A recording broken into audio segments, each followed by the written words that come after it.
Hello, everyone. Welcome back to Alter Weekly here. It is Malmo. I am back again with Chile this week. Here's a cast for the European. Actually, this would be my first European friendly league because I now work overnights, which makes me available to cast on Mondays now instead of Wednesdays. But Chile, how are you, bud? I'm doing great. This is going to be awesome. I'm excited to be able to work with you on these Monday tournaments. I am the part timer, though, when it comes to Monday tournaments. I do it during my lunch break, working only the hour and a half, and we will be joined for the back end, replacing me, Ravi. So you're going to get the best of both worlds here. Um, though I'm not sure how I feel about his fascination.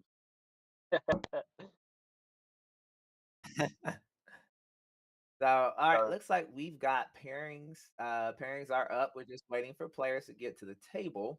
I'm just going to go straight to table five because I don't know why. I just like five. So we'll head and on over to table table five is good. five. Once I get loaded up in here, I will get you guys switched over so we catch the action. And it is loading up for me as well as we figure Which this out. oh, you're cutting out Oh, real bad on fantastic. me. Ellipsis against. Okay, let me see.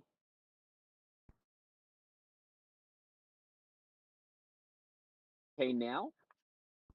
All right, you're starting to do better now.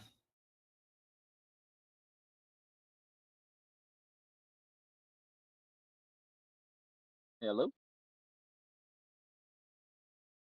Happened here. Not sure if that's me that's lost it You're or coming back in yourself right now. on your end, but give me a minute and I will join back up again.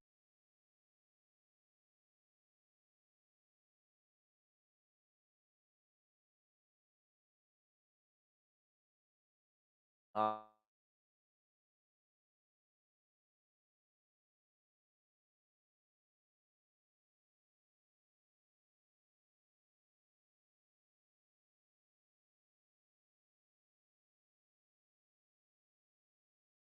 I refreshed it. It seems like BGA is all right. BGA is gotten itself together. We'll get this switched over here so we can get right into the action. Okay, I hopefully I'm back again. I hear you much better now. We don't sound robotic Oh, at all this time. oh, awesome. Not sure what happened there. I apologize. It might be just the Bluetooth connection sometimes going in and out, but I'm sure you've already talked about it. But it's nice to see an Good. Kesha. Yes, I love Okay, Akesh. if this Actually, it worked out because BJ had an issue with the module not working, so I'm just getting to the table myself. Kesha was awesome, my so first ellipsis. love in Izmir.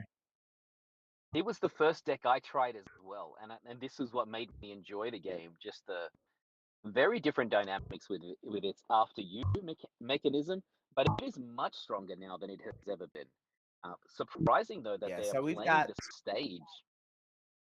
yeah, I was gonna say that too. I don't hardly ever see the stage, especially the rare version at that. But the stage, it's for Izmir, it's a rare. Says when you play a spell, I gain one performance counter, and then you can exhaust it, spend a performance counter. The next spell you play a turn loses fleeting, which is very helpful. There's a lot of very good spells in the game in period, but especially in Izmir that are immediately fleeting. Things like Gift of Self. Um, what's the other ones? Boom. So there's a lot of like cards that normally would be tossed, and you just get to slap it into your reserve. And then for Bravos, a very popular uh, permanent is the mess that's getting played not by just Kojo but Basiris as well too. And you just get to when a character leaves your expedition, gain a food. You can spend those counters to resupply, which is great for Bravos considering they don't have much draw power in the faction. Absolutely, and one thing you'll seldom see the mess being played at rare. It is always played at the common, although the draw effect is better. The fact that you have to get an extra character to be able to gain the benefit, most people do not do that. And what we are seeing here is an Isitok unique. Unique Interesting. is a talk. Yeah. It says your other expedition and the expedition facing it can't move forward. From hand, you may put a card from your hand in reserve. If you do, you return a card from your reserve to your hand. So we're gonna be picking up this Evanescence here, or maybe it wasn't the Evanescence. I don't think they put Yeah, anything in there. And now we yeah got they Tiny chose Gen. not to. Uh, the unique Tiny Gen says if I have two or more boosts, put me in my owner's mana zone. And then when you play it from reserve, they gain two boosts. So it just triggers itself. Yeah, it's an Always super interesting one. nice. This Karabi in Kojo chat. player, Talking about yeah, Monday, the my dudes. hey. So it's interesting. They've got two ramp cards available to them. Both of them are going to help them out. But I'm already seeing a lot of cards in hand for Kojo, which is not something you tend to see every day. I was gonna say, yeah, no, especially like I just spoke about with the Bravos faction as a whole. Not a ton of draw power. You have to rely on that resupply in order to get any type of second counters. As we're just seeing, we're already spending our counters to go ahead and resupply. Wind up with the Haven Bouncer, popping into the reserve. Not too bad. Fortunately, you can't use that sabotage effect, but you can still pop in from the reserve with a boost, though. Hmm.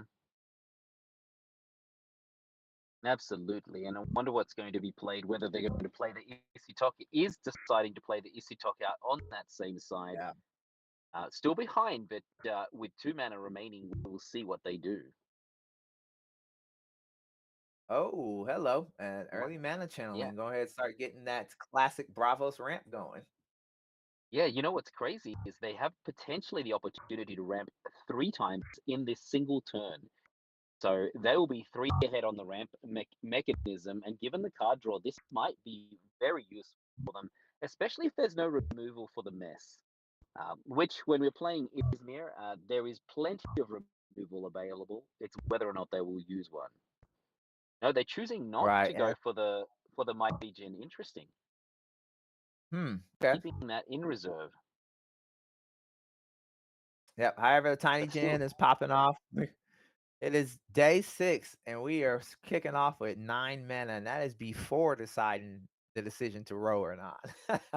I know it's insane. 10 This mana. this this deck then to me feels like it will have the hunger as part of it, in the fact that they can basically outlast their opponent. Though I would say if you're playing the mess, I don't know if using the hunger is a good thing, but you never know. Oh, and we have Oh, got the Catagia. Wow, this is not played yeah. very often.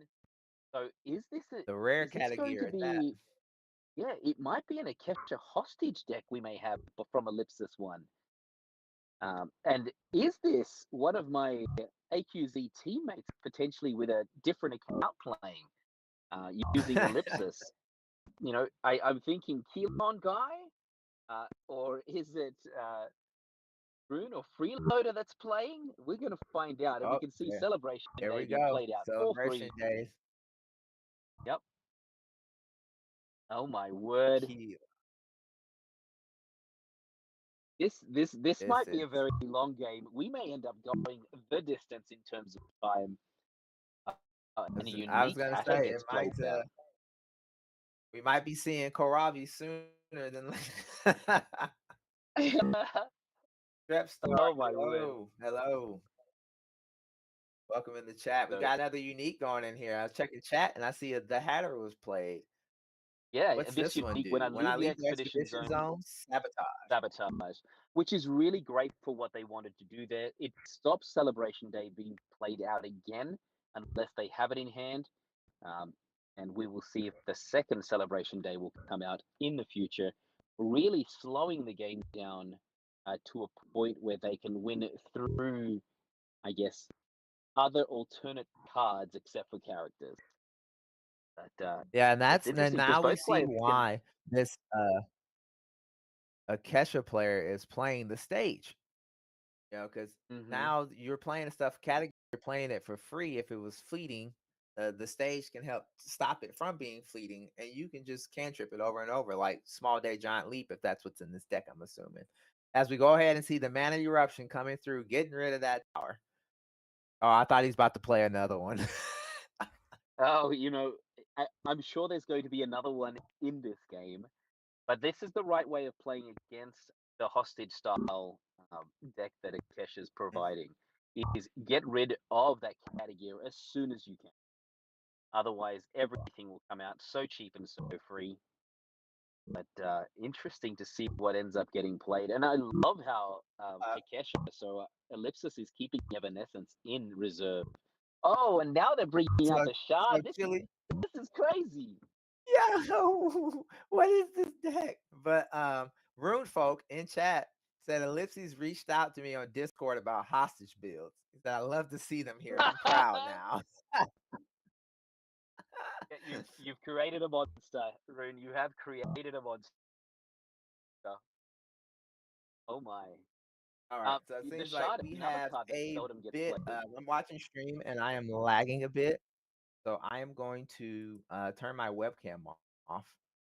Um, Yep. my handsome face will be going away to see if I could improve the stream quality some. Make sure that my audio is still good. It is. And see how that works. This is a fun deck so far. Yeah, it is, though they are behind. Can they claw back? And we are seeing Yeah, this so is many cards in Kojo's hand. It is incredibly crazy by Union Cheddar. And not very often we get to see a British player. So nice work. As a person that is also under the King's rule, as an Australian, it's nice to have a fellow, how would I call it, monarchist in one way or another. I am I'm just amazed here. We got a Kojo player, like we said, with 5 cards in hand. Like keeping up with Izmir card advantage is just absurd in my head. And 9 mana, because remember we're ahead of the curve.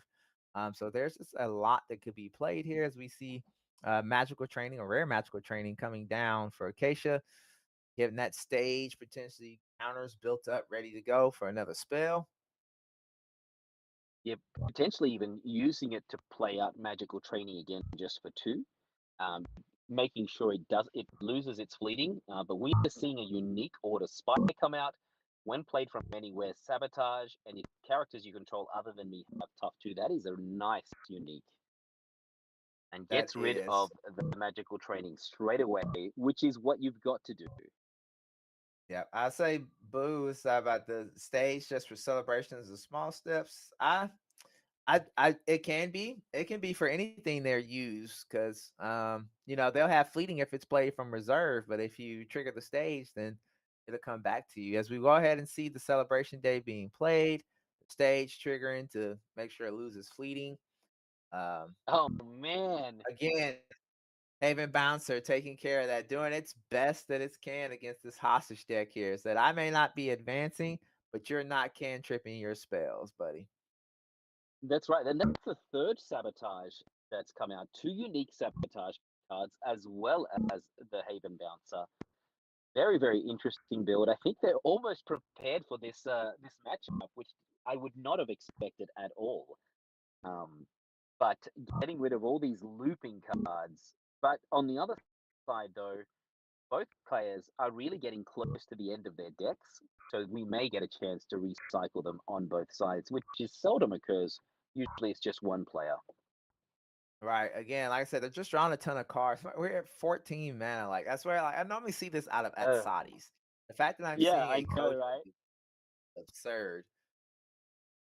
And we haven't used the mess much. So at any time we could be popping these to resupply if we're desperate for stuff in here.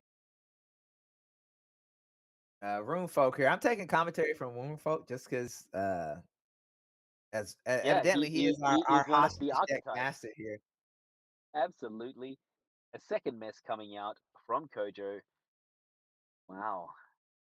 Really trying to slow play what they are doing. And note that there's definitely not going to be a hunger on Akesha's side based on what they've got. Um, Uh, so Chili, I got room folks said at best you're removing fleeting from magical trainings, but there's no other big spells in that list with fleeting. That's a 1 by 1 copy of his 6-0 list. it is. How do the uniques compare to what he's done? We haven't seen much come out yet. Yeah, We had not just the not on his Issy talk. side. So yeah, Yeah, just the just a single Isatok. I'm Issy talk checking unique. here. Just the Isatok.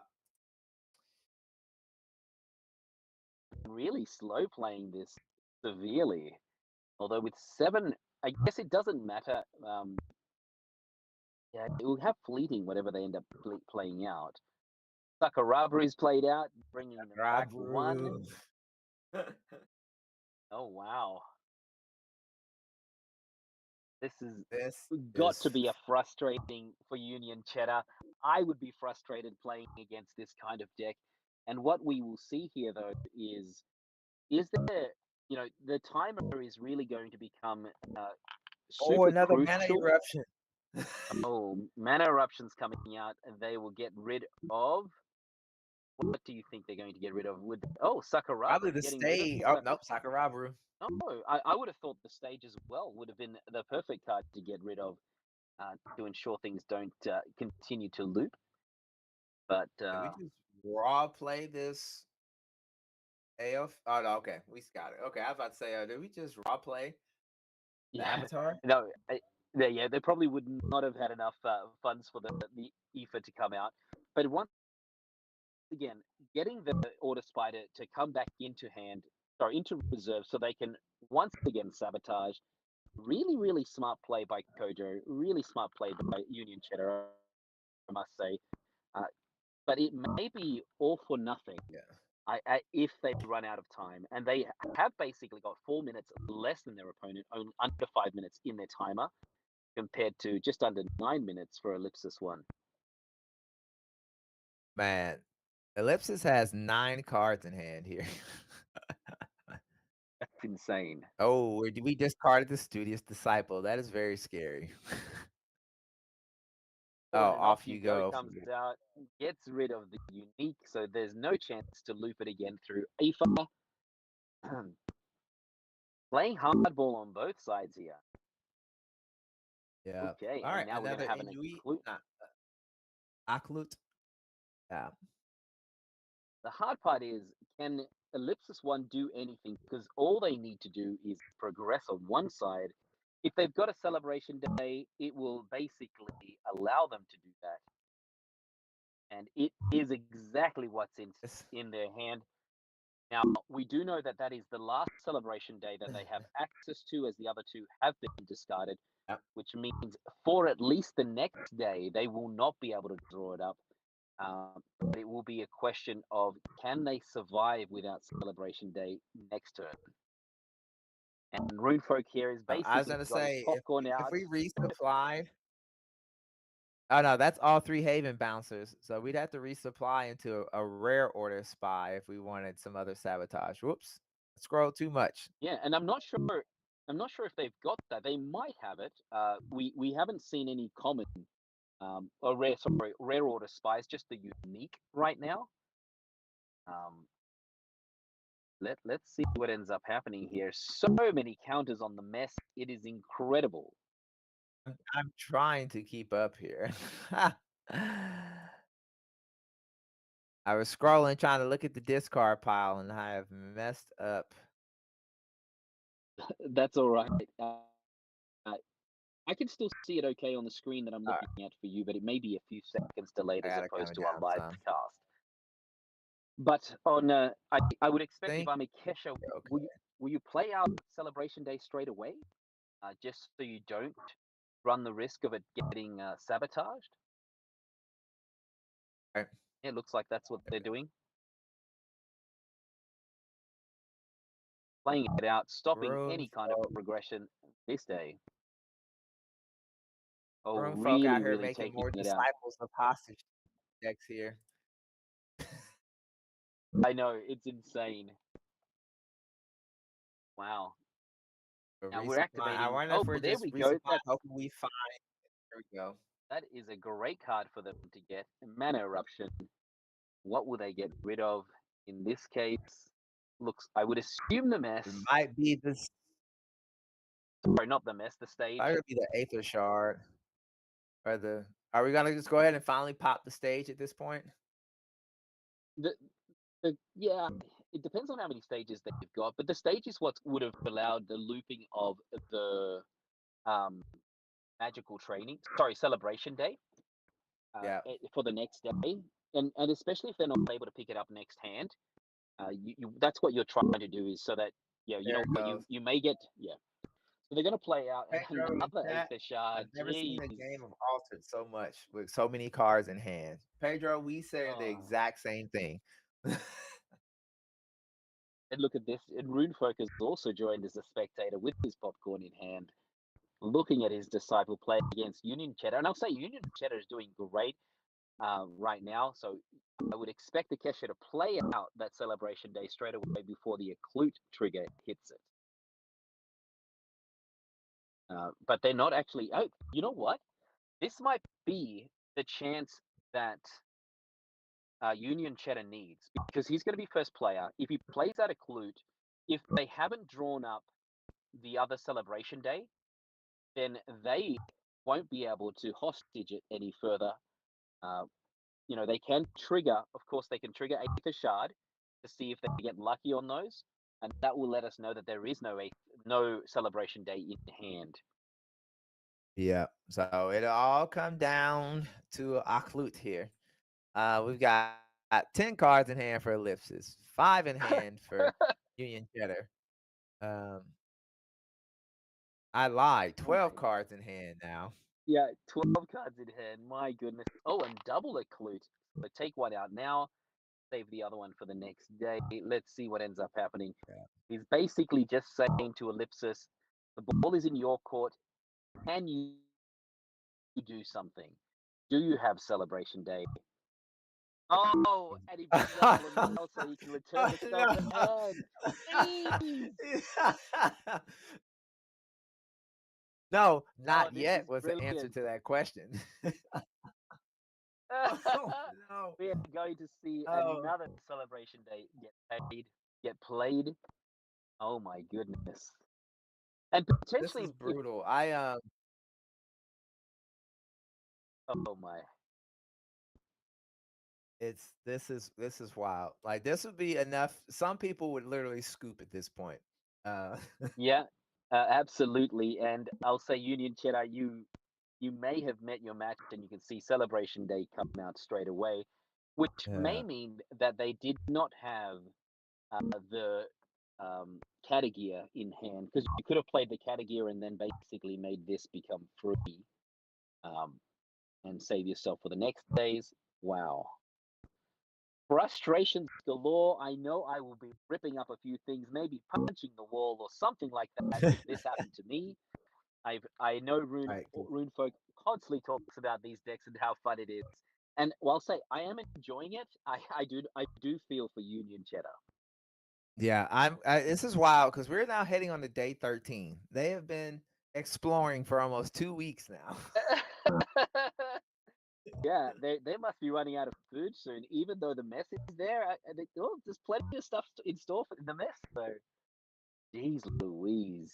I Room folks said I've prepared a PowerPoint for this style of deck today to share with people that complain on chat about it. Oh, I yes, mean, to be fair, Rune, Union Cheddar has played very well against this hostage deck, but yeah, 14 cards in hand, they're about to be so tiny that you cannot even see the mana orbs. Um, this is yeah, absurd, and in 6 in the hand of the Bravos player. Union Cheddar has unfortunately ran out of playtime, so if this match yep, does go to time, Ellipsis is going to win off of virtue of still having over 6.5 minutes on the clock. yeah, Rune and folk, and you we're seeing monster. yeah, and we're seeing the way that this game will end up playing out if it doesn't go to time because we still have 6 minutes in the overall gameplay to still go. Is these small step giant leaps are going to become your win conditions. You play small step giant leap, you play Surprise, celebration day. surprise. Yeah. Yeah. And you just keep on looping that as long as you can get 3 or 4 cards in your draw. And because they have the Aether Shard available to them, they'll be able to always draw the 4 cards. Yeah. Oh, and Hunger So gets played. This is yeah, interesting now. While Celebration yeah, Day is yeah. still there, it does stop. It may have the potential of stopping the next day's activities. Because if they do not draw a Celebration Day, once again, it is all about drawing that Celebration Day in hand. Then they may have that loss. All right. Pedro says Kojo lose because of time. Yes, because he has no more thinking time left. If this game goes to the time at the end of the round, The player that is determined to win is the player with the most thinking time left. Um, and then Correct. which might wind up being going this way. Room folk, as long as that PowerPoint teaches you counters to the deck, I say full send it, bro. Full send. Wow. Yeah, Okay, his well, deck is kind of funny as people complain, and of course, like it is frustrating to play against. It's more about yeah, like saying, well, what do you do? What are your options when you are in a hostage situation? Um, yeah. the only crazy part is if this format becomes more and more meta relevant, or more people start using it, I'm sure it's going to prick up the ears of Equinox, and a change may occur. Um, but I do believe while it's still very niche, I don't think it will happen. No, because the other thing you have to do is like this is like a BGA thing, right? Because you don't have Hmm. quote unquote thinking time when you play in person. So and then the ties would just kill for both players. So like playing this style of deck, you're probably not going to win enough games. Um, but to be fair, these games probably would have already been over if it wasn't if we weren't playing against a Ramp Bravos deck. If you think about it as well, too. Also, Room Folk, I think he said he went 6-0 with this deck before. Yeah. So 13 cards in hand for Ellipses here. There's another unique order Eesh. spy here, Oh my goodness. almost exactly the It's same as the other one. yeah. Just draw up everything there is. No cards in reserve. Eesh. Room Folk Insane. says Equinox already knows about it. Same for War Room, of course. Oh yeah. And look at Julia this, for Cheddar in goodness chat, for sakes. God's sake. I feel for him. This is it's hard to play against. And you're seeing here just Even basically more he's going to cards. drop his Look at entire, the how yeah, many he's going to cards. drop his entire deck. Are Full deck in hand are we fishing is for going to be what we're the going to see. for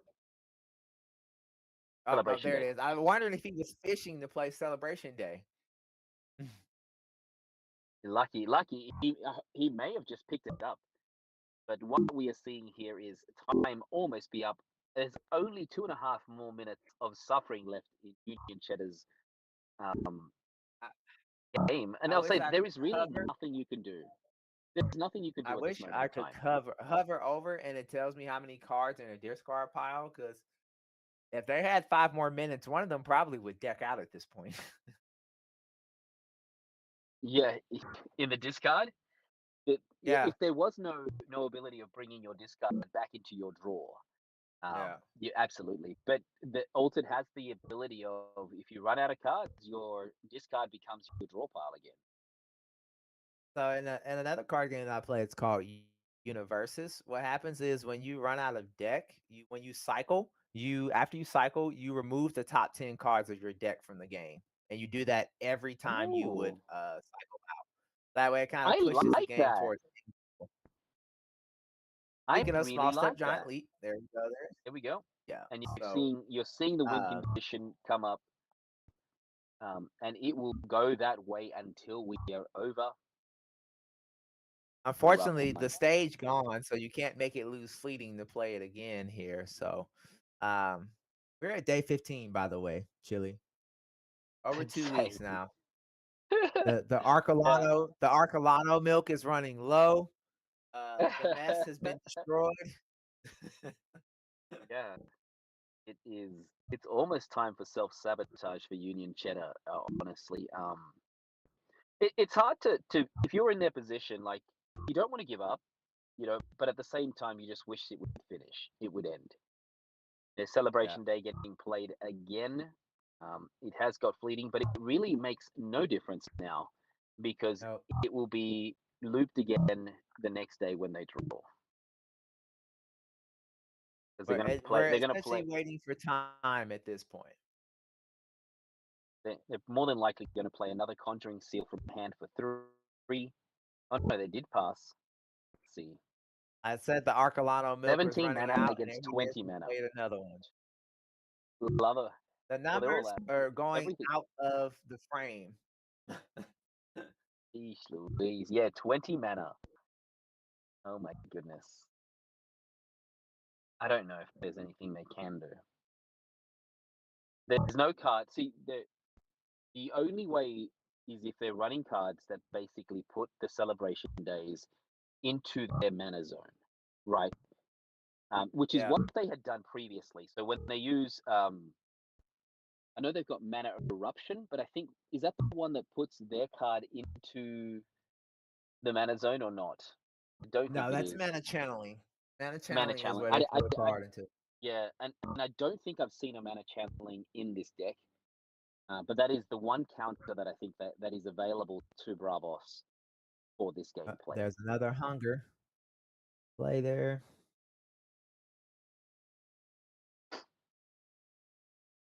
I'm curious, how many cards is in Ellipsis' discard? One, two, three, four, five. If he decks out, he only has 5 cards. I mean, if he when he Yeah, cycles, he only have 5 cards. that's right. Then he's got his 13 cards in hand. So Yeah. the time we have come to time from a perspective of the game clock. It's now waiting for BGA to do its thing and kick everybody out, which would mean Ellipsis in this game. Ellipsis would win because it's based on time. If this happened in Yep. real life, then Union Cheddar would actually win because they are further ahead on the expedition zone. On the expedition But zone. BGA has got a different rule, and we've got to apply the BGA rules when playing the online tournament. Yeah. So Room Folk says sustenance is a good counter if the catcher would have already drawn the entire deck. Yeah, although sustenance is not in Bravos, right? Sustenance is in, or is it? Yeah, it is Bravos and Muna, right? Yeah, it's in Bravos. Yeah, Bravos and Muna. That's another counter. Thank you, Runefolk, for that. I'm sure Runefolk, the originator of this style of gameplay, knows all the counters available in every faction. Jeez, and drawing up another. Sheesh, this is insane.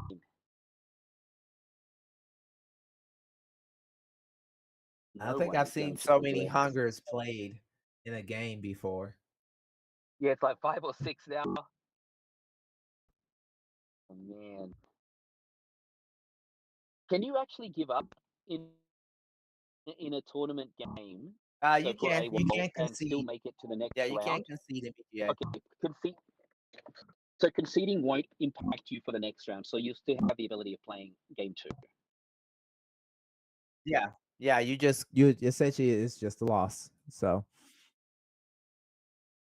And we are seeing small step giant leap be played. And if he's got 2 of those in hand, and then he can play the other one and basically end up winning. If he has 3, he could play them all and that'd be game over. But at the same time, he yeah. has to make sure that the win condition is still there. Sorry, the other alternate condition is celebration day needs to come out. There we go, and it is coming out. So you're going to do celebration day followed by conjuring seal for 5. Means that we didn't have it because if we had the other 2 small step giant leaps, we could have played them and won the game here. So They may celebration day not have is won the called game. Yeah, they may not have won the game because while they will progress 3 times potentially, so could Kojo and Buddha because they'll be able to move forward That's on true. the Yeah, track as yeah, well. You have to yeah. play the celebration day to ensure that you basically outdo your opponent rather than draw. But this nightmare is almost over. Messi's bug came in with 2 counters on it. Oh, did it?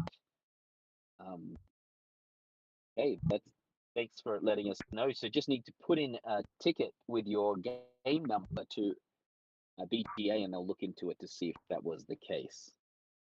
But I'll say Ash's this: any deck is just advantage you can get. breaking. It's breaking the game. I know, and you can see the second mess come out with 2 counters as well. Yeah. I guess it's not used to these ones being looped as much. Union Chet, I saw that time what happened.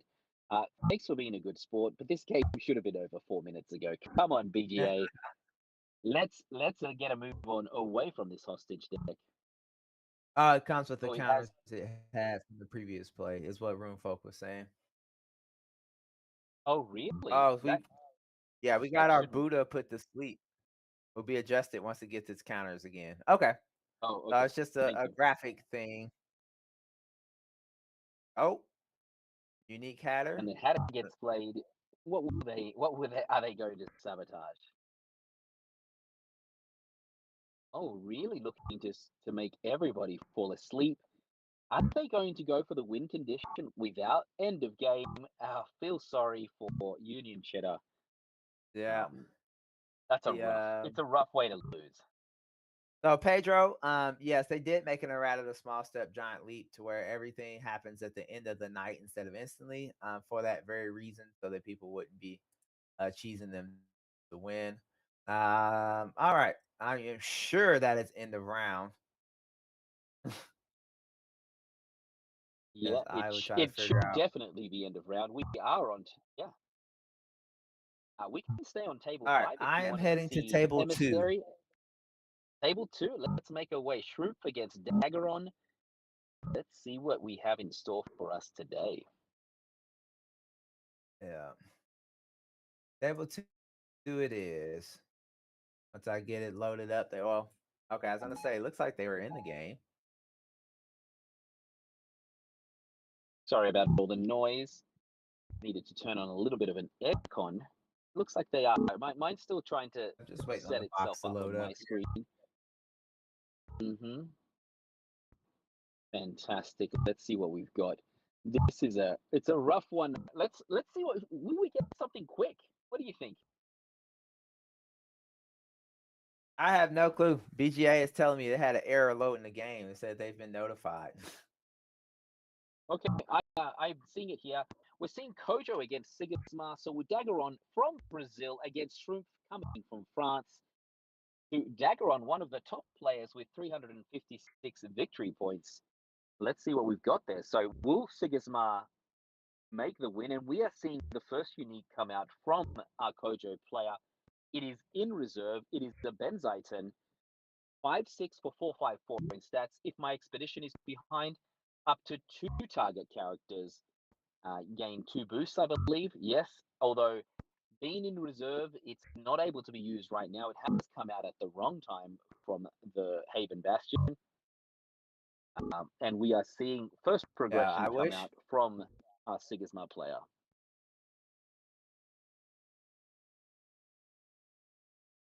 I Go ahead. wish. What were you saying? You I wish? wish. I was saying that I just wish um, that BGA had a way to like have the characters' portraits. It's like you don't go blind to the table.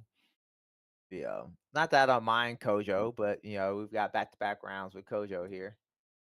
Yeah, it'd be great that you could select them and see that in the front page. But under the current way BGA is built, because players can alter, well, we don't allow it in a competition. The players select their decks afterwards. That's why you probably can't put it in. But eventually, they should do it Yeah. for a tournament. That once you select, you just keep that going forward. So we'll see what ends up happening here. We are seeing the removal of the first of the Haven Bravos Bastions, but in response, we're seeing our Kojo player bring out the physical training, and of course, it's the rare, so they get the draw. Hey, let's see what ends up happening here. Now it's a 2-0 progression from Kojo. Not bad at all. I believe this game will not go to time. No, not at all. We are seeing the first ramp from our Kojo player be visible. I'm seeing so many more decks in Sigismar start using Bumblebee. The fact that it can gain counters when it's in reserve. And the second part about it is that it can anchor. So for 3 resources, you're basically getting an, an equally statted card. Normally it comes out with a 3/3/3. But on top of that, it's anchored. So you're getting almost the Muna effect of Tasia, but in an Ordis hero. What are we going to see here?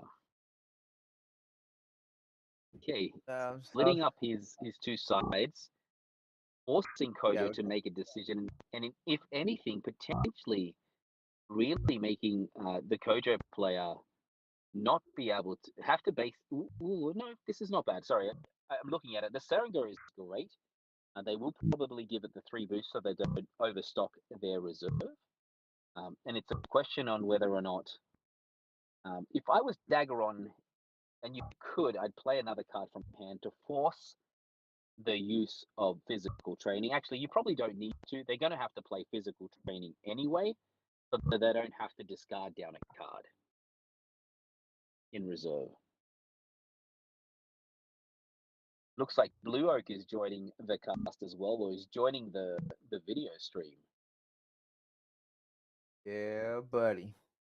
All right, we've got teamwork training coming out. Going to toss that Harengar back in there, or Sarengar, not Harengar. I combined Haven Sarengar together. Hey, that's great. You make up your own words. I love it.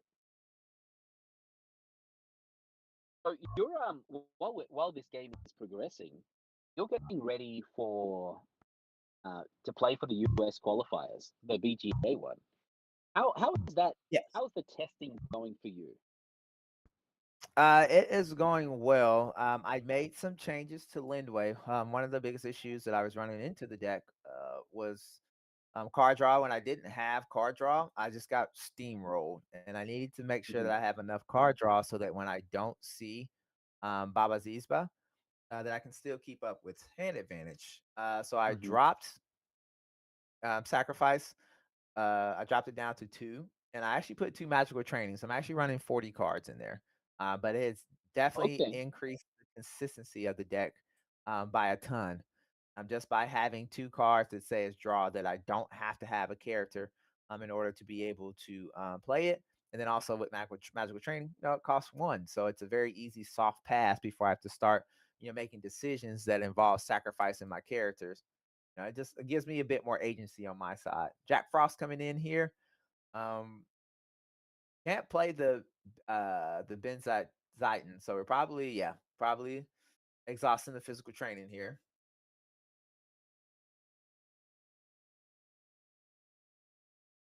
Let me see. So yeah, so testing's gone well. I've got my eye. We talked, before the stream started on an Izmir Nurse Unique that I am excited about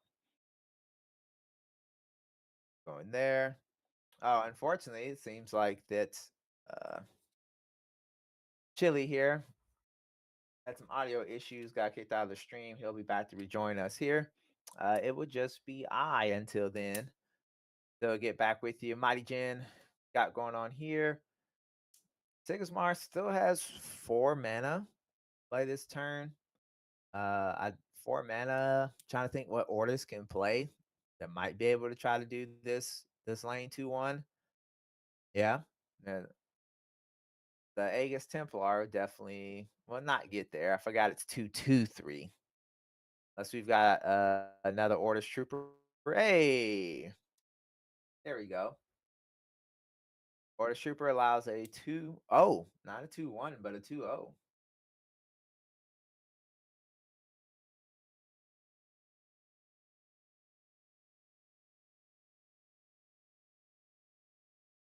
So Runefolk, I have not heard of the Lindway resupply loop yet though. But I do like my Lindway. It plays a rather fast game. Uh, and then Cole Robbie, can you message me, please? I have something to notify you about. While Chile is trying to get back in the room here.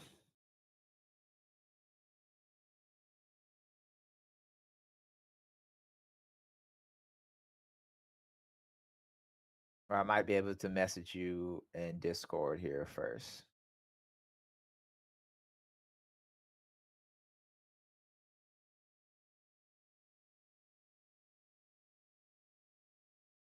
All right, license withdrawals coming out, kicking the Aklat out of the zone here. Looking for another 2-0 day. Still Trump here looking for a counterplay.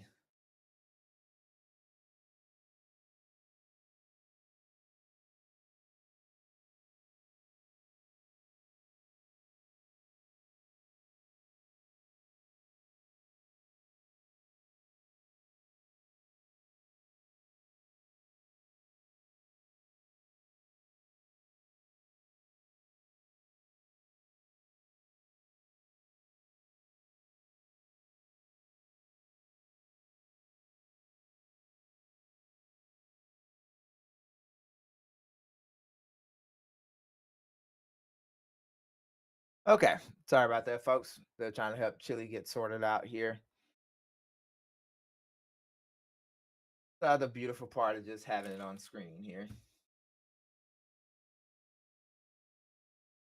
That we can see also what's going on here. Got the resource for day 6 here. Sigismar is a double win lane away from winning this game. Bravos is separated for 2, but it's not quite over yet. Sigismar is getting very low on resources in hand here. So it may, we've got a sliver of hope there.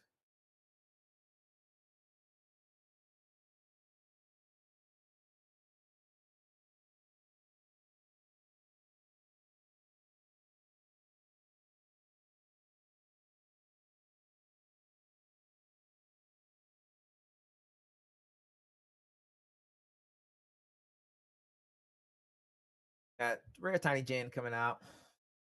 Challenge this Frog Prince over here. But we do have enough mana to contest with, depending on what comes out here. We got a unique Haven trainee. Play from reserve, draw 3 cards, but up to 1 target character gains a sleep when played from hand. Ooh. May give it 2 boosts, which obviously we're not doing. And Daggeron might just try to wrap up.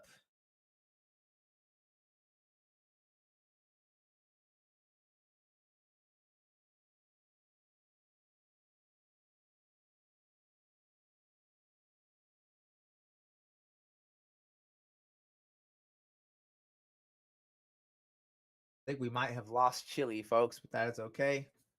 We'll have Cole here soon enough. We have now played a Fire Rabbit. Bravo side here. Figure out who we're wanting to give fleeting to. Did we give the fleeting?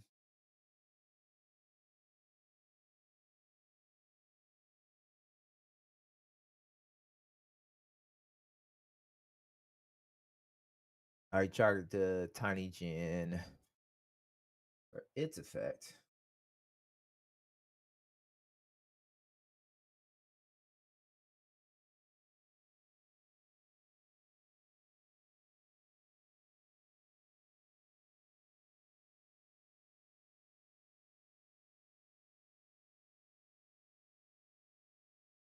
All right.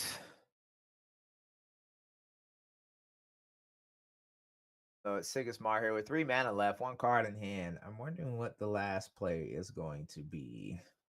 I'm curious about this Lindway resupply, though. Somebody's going to have to tell me what's up with that one. I haven't heard of that one yet.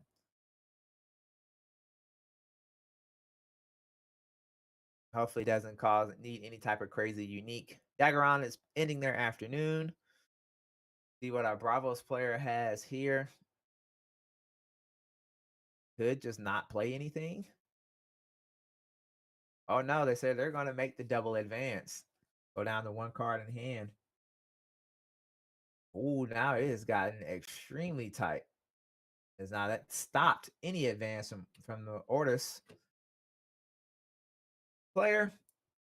And now Kojo is in the driver's seat. All he needs to do is just win one side or the other and then stop preventing Sigismar from doing one lane as well too. Well, from both lanes as well too. So in a pretty good spot to be in.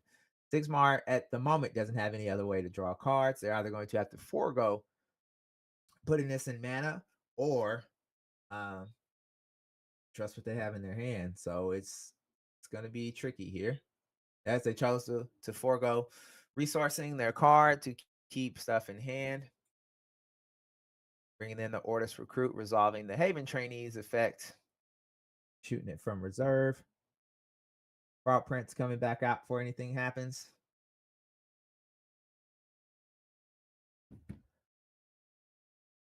And still plenty of mana left. 6 mana, 2 cards. There's a lot of 3 cost cards that Ortis can play that really gives them value.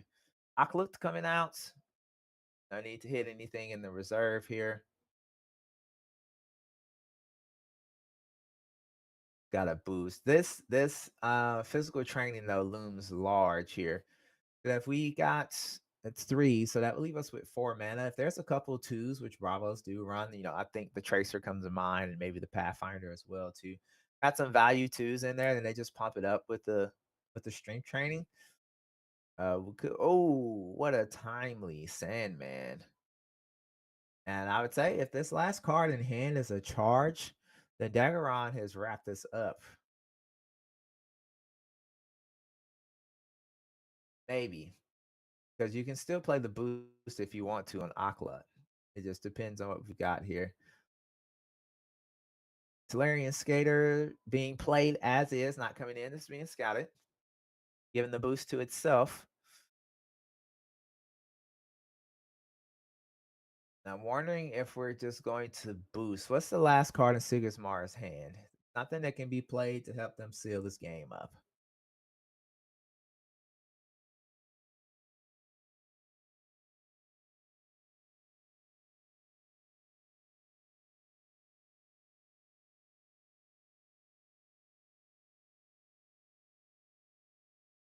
Oh, there we are. Yeah, I'm so Kokoba. sorry. I don't know what. If you control 3 more characters, put a target character to sleep. That will do it. Nice. We've got 2 boosts, but not going to be an. Oh, it's enough to tie. That's the rare one. It gives 3 boosts. Now the other one gives boosts as well too. Then we got the Tolarian Skater coming out. Are we boosting up something before we leave into the Thunderdome? Because the worst thing to do is put enemy characters to sleep right before heading into a tiebreaker. But it actually tied off the Ortis here, which means that Kojo won the game. Oh, crazy. Good game. Well played, Shroomf. Well played. Oh, it's did the thing where it was backwards again, but it is what it is. All right. Can you guys hear me Chat, okay we now? will be back. Kohlrabi. Yeah, Kohlrabi is going to take over the stream here in a little bit. And then he'll pick up where I'm leaving off in the moment. And hopefully I will return to you all soon.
Hello, everybody. I am now here, and I will get all of the things switched over to show that it is me. And Chili is, well, returned here as I I get am back. the gameplay going up. Apologies, we had some emergencies of some sort come up, so I am here now, and we have an Atsadi verse Atsadi, and this this game I just looked at, it has a very stark difference between the two of them now. Why would you say that? Uh, it looks like one of them is face to face, and the other is now after the Sakurabru 0 progressions. Oh, jeez. Oh, the Sakurabru, the vein of so many people's existence. But now it's got a running mate in the Hunger, both played by the same character, the same hero as well. That's so funny. Yeah, that was a great game to just open up to. They in the table chat, the Atsari that lost said, "GG, your uniques are insane." So maybe we will come back and see that player again. Maybe we'll Yeah. see those uniques live. Everything else, let's see, table 19. I'm not sure Yeah. what tables you already viewed. We actually did watch a disciple of Runefolk in a hostage deck was Yeah, the I first heard one. about that. So that That was needs that to was stop. it was fun, but also rough for the player. Poor players. Like when you can't do a thing, and like, do you just keep going? Do you just concede? Not sure what can happen there. So it was rough. All right, so I am at table 19 Let's now. do it. Sparlow versus I'm just gonna say X Satyr. I believe that is how you would say it. A Fen versus a Ghoulrang. Yeah, it could This be an satyr, which is the animal, right? yeah, I just say it as Satyr. But satyr. There you go. we'll see if Nick complains about that at some point. So He probably will. Come on, it's Nick. When does he not complain? My great co-host on A Hero's Guide to Asgartha. One thing I wanted to ask you as we're watching this game is, tell people about the unique that you're able to get. oh, the Silas? Yes. Yeah, I'm working on selling that. So Oh, okay. what As you do. what would you consider a price for that unique? Um, you know what? I don't buy unique, so I really don't know the marketplace, but I would expect it to go for over 100. Easy. I just don't know what the limits are on those. What have you been told so far? So I tried to use the altered scout appraisal, but it's not in the database yet. And there are a handful of similar Siluses on the market right now. I feel like Like some of them are a little overpriced. It depends on like what condition you think is easier or worse than the yeah. other. So Um let's let people know what it is. So what exactly is the unique that you got? Because it has the wet ability, which makes it so strong. Like, what yeah. is it? So where did I put you, Silas? I don't know. I already I'm happy lost to him. I'm happy He's I'm gone. happy to borrow it if you need me to as well, just to give it some playtime. Yeah, it basically has, if your hero expedition is behind, every time a character joins one of your expeditions, draw a card. Okay, so Um, basically, is if the expedition where Silas is behind, whenever you play any character, so it could also be a token yep, into either expedition, you draw a card. yep, It is very similar to the unique we saw in Dallas that made top 8. true, very true. Yep, Mm. there's some of them that have a landmark requirement that are like $200. There are This is an easy some. 300 easy then, if you're looking at it. Jeez, imagine uh, that, man. I don't know. It depends. Like I said, it depends on what you value each condition as. There's definitely some that are worse that people are trying to sell for 100. Like you have to have 4 characters, or you have to pay one, things like that. But I might sell it to someone locally, so I'll let it go to them for a good price, so I don't have to see it So anywhere else. anyway? What is a good price? I may have to be in on this stakes as well. you, Oh, my you're not wife a is gonna get local upset. though.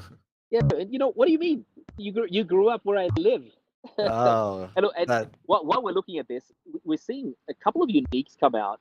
For Fen on one side, getting the Esmeralda, you may put a card from your hand in reserve if you do resupply, and you may pay one if you do. I get a boost for each card in each player's reserve, which isn't too bad. But on the other side, they ended up playing Paper Herald as unique late.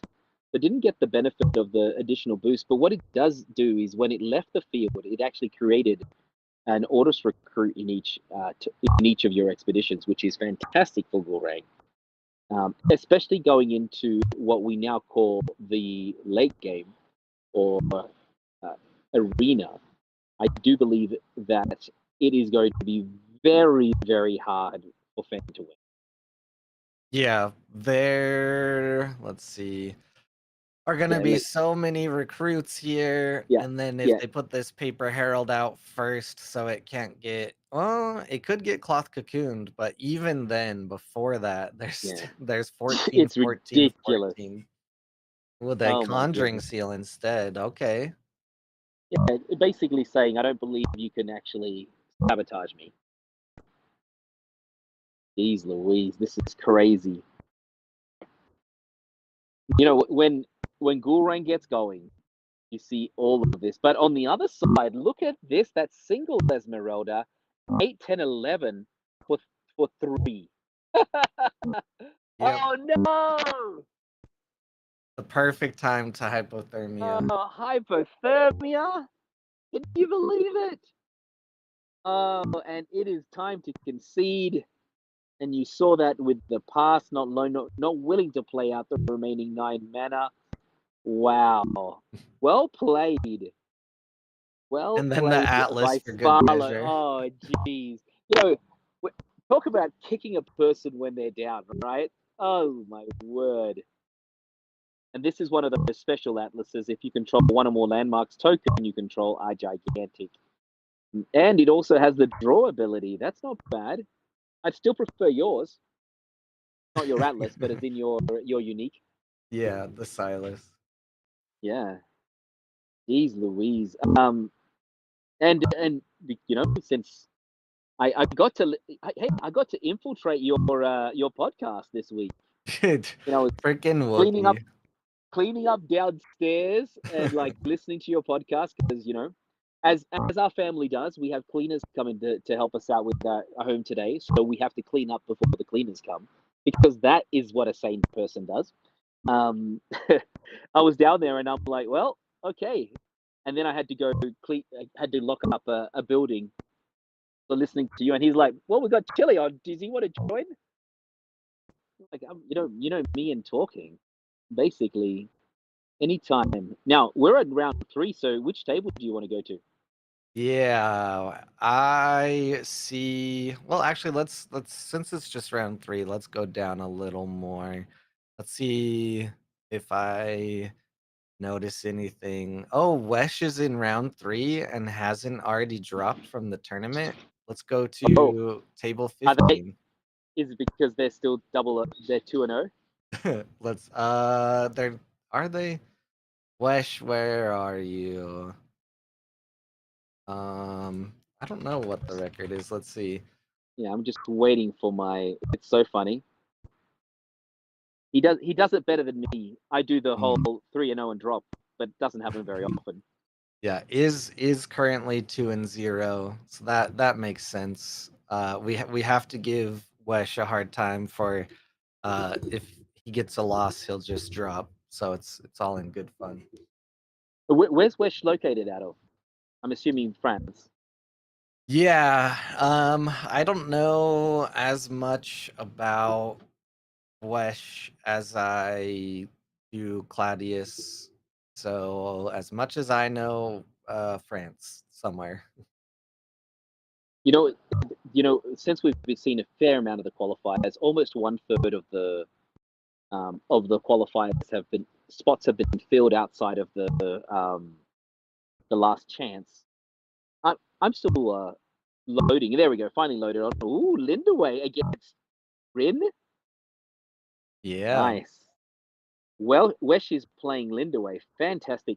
You know, there are two players that I'm surprised haven't made it yet, and I would expect that, like, no pressure on them, but I mean I would expect them to be up there with many more chances, and that is Claudius that you mentioned, but also El are two players that I would hope are in there just because of what we have seen from them online and their consistency. Was there any other players that you would also put in that bucket that you hope make it Yeah. into those top tables? Yeah, all of the marbles for sure. Oh, absolutely, all of the marbles. You know, it'd be nice to have another US representative. I'd love to say I'd love to have an Australian representative, but I don't know of any Australian players that's better than me, and I'm mediocre at best nowadays.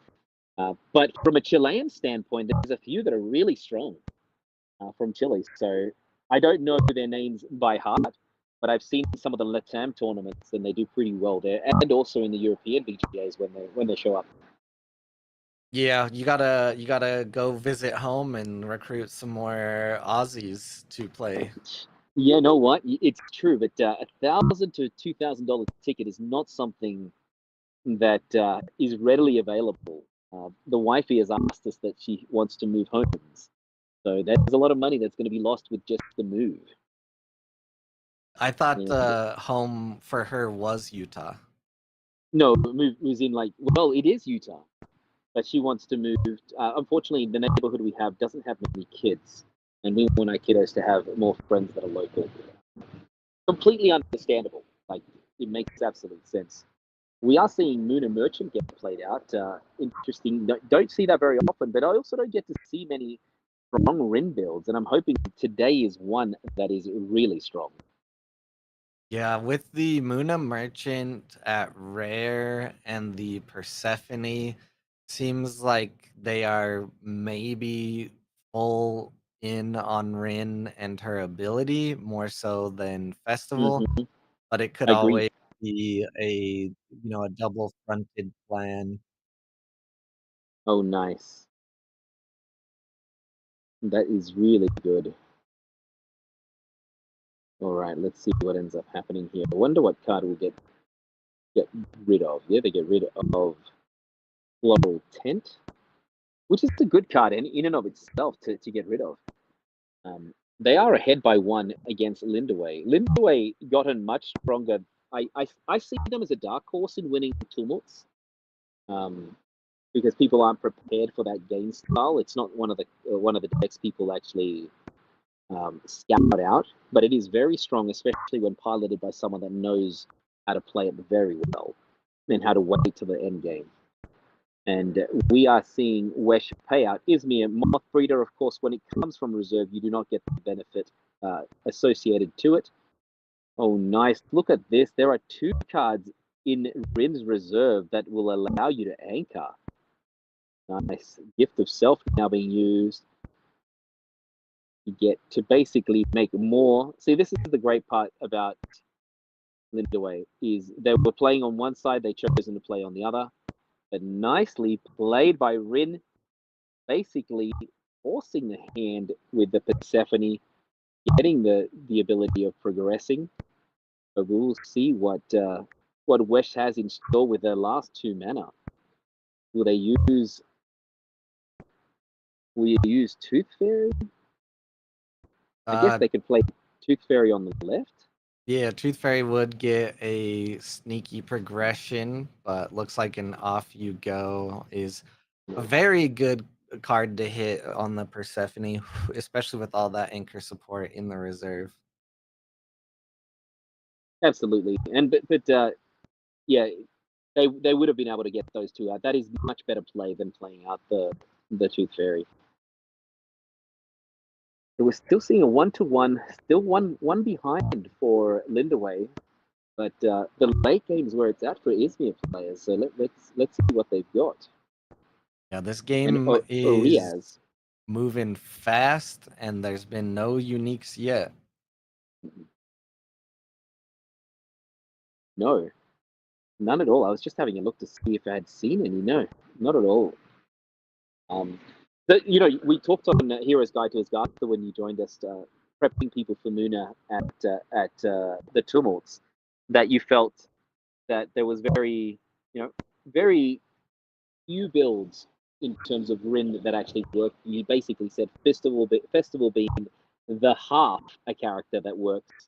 Um, I hope someone ends up being able to make the Persephone work.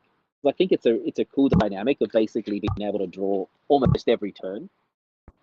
If you can get that to work, but it may require a lot of luck or some fantastic synergies in your unique that we are not seeing, at least not commonly seeing, in the meta today.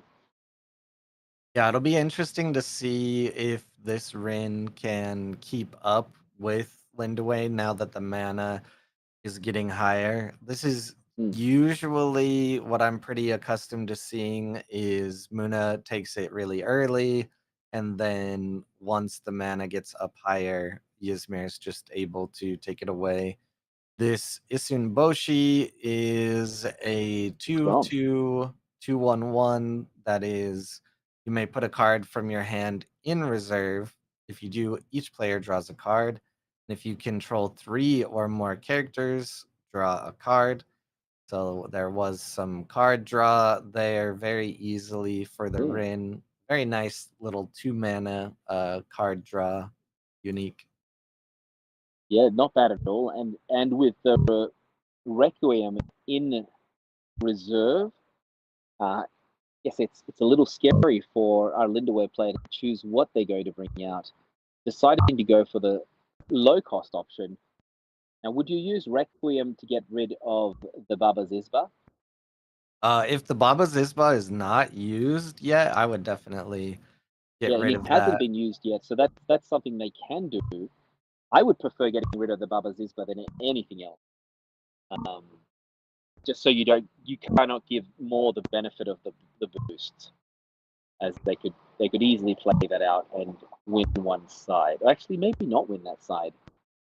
It's going to be hard for them. Yeah, I'd play Requiem, and then after that, I would use the Muna Druid to anchor whatever is left if they interact with you. Yeah, I feel like you got Look, to. I mean, depending on what you have in hand, I would use the Muna Druid to anchor the Persephone right away, and then Requiem, just like we saw there. But they're all hoping. right, why would you choose to use anchor first? It's just there's not much of a reason for me to save it unless I'm really hoping. I mean, because if you anchor the Muna Merchant, it's going to be near useless into the next area if you progress. But the Persephone, no matter where it is always good. But there's a off you go anyways. So Yeah, and this is the reason the timing was just different in my mind, because I'd always say play out your anchor last in case the character can be off you go, but they still had enough because they played so low to the ground to be able to do that. And look, this Red player is doing really well for themselves, being able to get out the Capellia stats into the next day, and from a perspective of the Isun Boshi, they'll be able to draw 2 cards again as long as they play something else out and it does not get sabotaged. The second draw condition does require 3 characters to be in the field. yeah, that Capellia draw is super nice. I guess if you're thinking of what order to do the anchor support abilities in, it more so depends on your matchup. But I'm just always, if I don't use it and then they throw out a Tooth Fairy or something and get Then they rid of it, sabotage it. Yeah. yeah, then my plan is very very hurt from there forward. I mean, they just But that off you makes sense. go it That makes sense. anyways. That's true. The most despicable card from set one. I know everyone complains about Ortus and its license withdrawal, but come on, off you go. Has been the vein of so many people's existence. So many games have been lost due to that. I also say so many games have been lost to what's the one sleeping that sleeps things? Beauty sleep. Beauty sleep. Not is that 1-1? Not beauty sleep. It's in venues, is it? Oh, Twinkle Twinkle, the Twinkle 2/2. twink. Oh, it's 2-2. Sorry, Twinkle Twinkle. Jeez, Yeah. rough. And is it 1-2 in the common, or is I'm it not always 2-2? sure We are actually. seeing an Izmir Stargazer unique. When I'm sacrifice, draw a card, and at dusk you may sacrifice a character. If you do draw a card, not too bad for a double draw. Yep. That's one of those uniques that Keelan guy specifically called out when he was talking with you guys about Izmir. Izmir, yeah. Yeah. So Those are really Twinkle nice. Twinkle is 2/2 or 4/4. 2-2 or 4-4. Yeah. Okay. And what else? So the sleep and the other ones that I love in Fen and Crowbar is when they do the 1-1 for fleeting. Just Yeah. destroy early game. Oh my goodness. It Mass fleeting hurts. cards as well. Those hurt. Hey, since I've got you on the podcast, not the podcast, since I've got you on the cast, you know, I don't know if it's public knowledge yet, but you left Team AQZ. You left me. I'm hurt. Yeah. What's your reason behind leaving the team? Well, Ooh, putting you under I pressure here. really didn't want to argue with Runefolk anymore about how Hostage? hostage is a viable strategy and how resupply Lindaway is just the same. And if hostage is okay, then resupply Lindaway is okay. But no, I just I'm getting deep into a bunch of stuff, organizing all of these qualifiers, working on a lot of the different streams, judging if I have to. And I was always kind of on the fence about joining a team in general. But after a couple times of them asking, I was like, okay, I'll do it. And then I was just like, this is maybe too much of a conflict of interest. And the guys always asking me, for secrets, and I can't divulge. Yeah, So and I'll say so. So I focus most of my because people have asked me as well, and most of the focus that I've made it is more, you're in the know in a fair amount of stuff that is not it's not fair for other teams if you're a member of a team because there's that potential of conflict of interest where, like you said, we could ask you for some stuff or you may divulge something by accident. Because I don't see you as someone that is like Loki Knox who has a very much an open mouth, and he's a great source of information. You're much more locked on that front. We do miss you though. I miss you. I miss you having on the team. The chatter has almost halved with you not present in that channel, but it makes sense. Like I think it is the right thing, and I know you're doing a whole bunch of other stuff. But we'll see. Like hopefully you're still cheering for us on as we play in tournaments and stuff. There's always going to be a part of you that still fancies that team of ours. of course, I can cheer for who I want and have biases that way. But I'm not gonna be like some of these French teams here that get in trouble each set for leaking things that they shouldn't to their teams. So But it's not the players that are leaking it. This is the hard part that I find. It's the actual employees. that are Oh leaking no, within the team. it's the players. But how do the players find out? The players can't find out unless an employee uh, provides that information. the Um, same like way that I know things ahead of time, but Okay. the I mean, it's not really that hidden of a thing, but there's even been sold information in the French Oh, really? scene. Jeez, So that's not yeah, bueno. yeah, Come on, Frenchies, lift up your game. yep. Keep So everything above board. there's been a couple instances. So now the meme is there will be a leak from a French player at least Oh, once a set. oh, that's so funny. And look at this as we're seeing here. Ren playing out the beauty sleep for one. Fantastic. Basically, getting the Orders recruit to fall asleep so that they can move and potentially progress with the very humble Spindle Harvester. If they get the win from a Spindle Harvester as a 1-0-0, you've got to stand up and give them some applause there, people. It is a fantastic little play. They are ahead on both sides with two resources remaining. Very, very tough for them for me to see them get a victory here. It does not mean it's impossible, but they probably could. Maybe they can bring out a more and have something that allows sacrifice, given that they also have the Chrysalis in there as well. Yeah. Um, All Lindaway but has to do here is bring out the Maw, put the Moth Lantern to get rid of the Chrysalis, and then, or even the jellyfish or whatever you want, but the Chrysalis would make 2 moths instead of just 1. And yeah, then still have 1 mana left over for whatever else, but they just fully play out the Disciple instead. Yeah, this is kind of what I was talking about with Muna, though. You saw Rin had such an early lead, but once Ysmir gets up in mana, it just has so many answers for everything.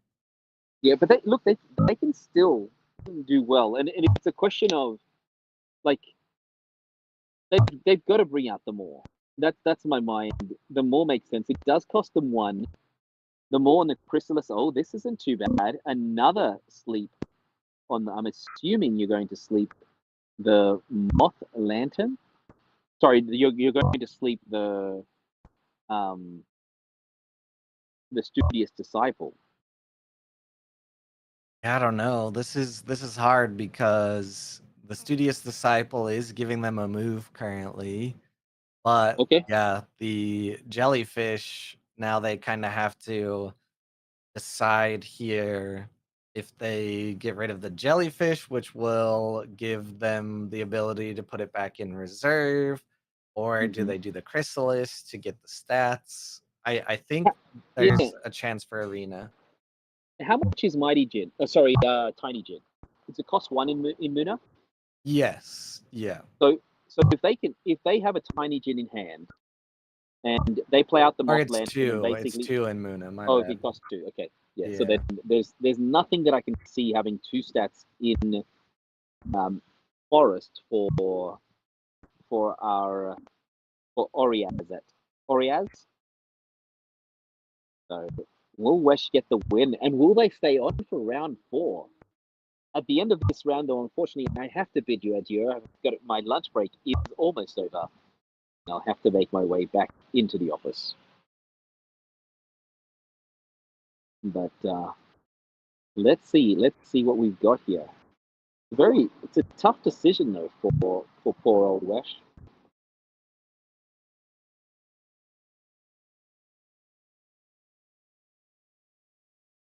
Yeah. I Is think that there a way out, or is it Arena time? I would say their best play would be Moth, right? Pay the 1 to get the more out. Yeah, if they get, yeah, there it is. I was gonna Yeah. say if they get at least 1 And stack then Moth on Lantern. Yep. Ma, if Which one would you sacrifice? Yep, that's the right one to Chrysalis, sacrifice. So you yeah. can create 2, and your more gets an additional 2, and now you are. Now the thing is, they're still progressing by 1.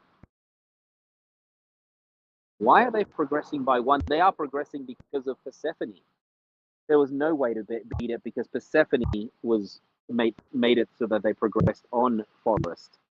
Yep, Persephone locked it down to Forest, so Rin is able to win it out here.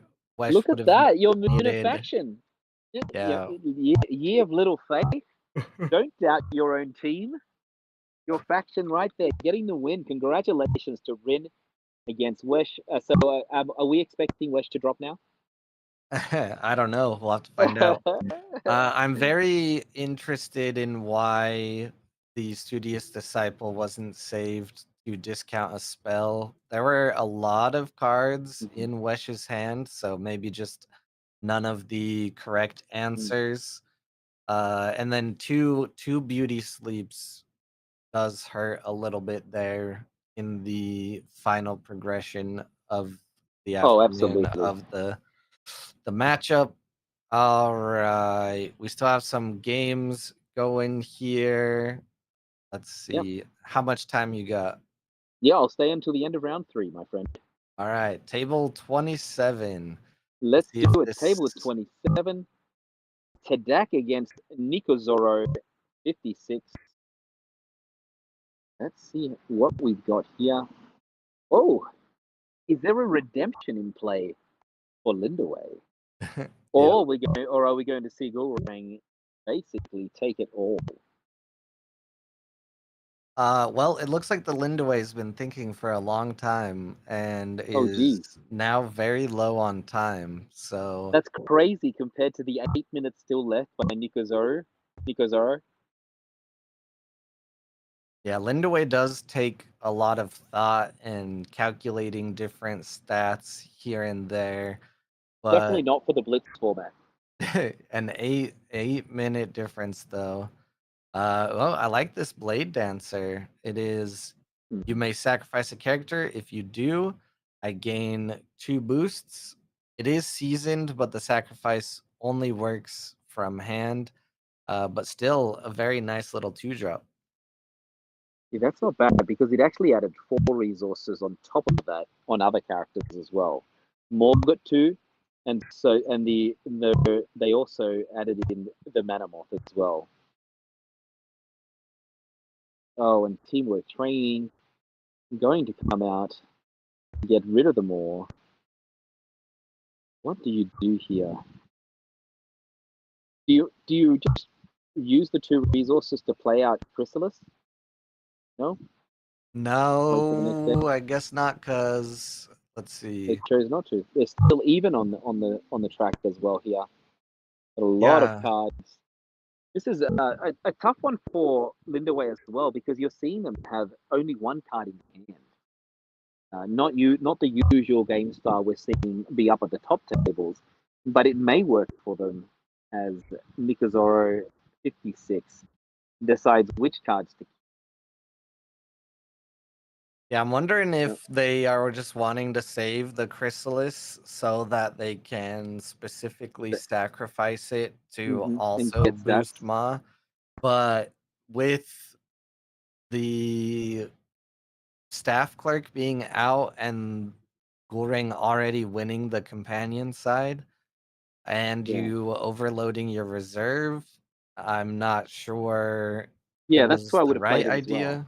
as well. Yeah. Hey, but maybe they needed to keep it in there for what they've got in hand. You know, they may have the sacrifice cards that will enable it to be triggered. I'm not sure, but we're gonna find out. Mobile Armory being played by Gulrang, getting the boost on the companion side. 10 resources each. Very low curve at the moment. The good thing is that Lindaway will be able to play out their Chrysalis without any tax from the Ordis Overseer. Actually, there is no tax on the Ordis Overseer. Makes sense. Ordis Overseer will have to be played out on the companion side. Are they going to just trade 1 for 1 again? 1 for 1 makes the person with negative time on their clock lose. That was a very good rhyme. True. Oh, and we're getting a unique Izmir Moth Breeder Scout 2 create a Mana Moth 2/2 illusion token in target expedition. And when another non-token character joins your expedition, if you control 2 or more permanents, which they don't, oh, they do actually, are the expedition permanents. The mobile armories count for this. Nice. Yep. They're going to be able to create an Ordis recruit token in their hero expedition. And I'll say this, like, because of what they've done, that Ordis Overseer is going to be great. Because it'll be played where they are behind Ooh. on the hero expedition. Oh, hunger! Yes! Yes! Love it. There you go. That And that's why was they kept it. That's why they kept it.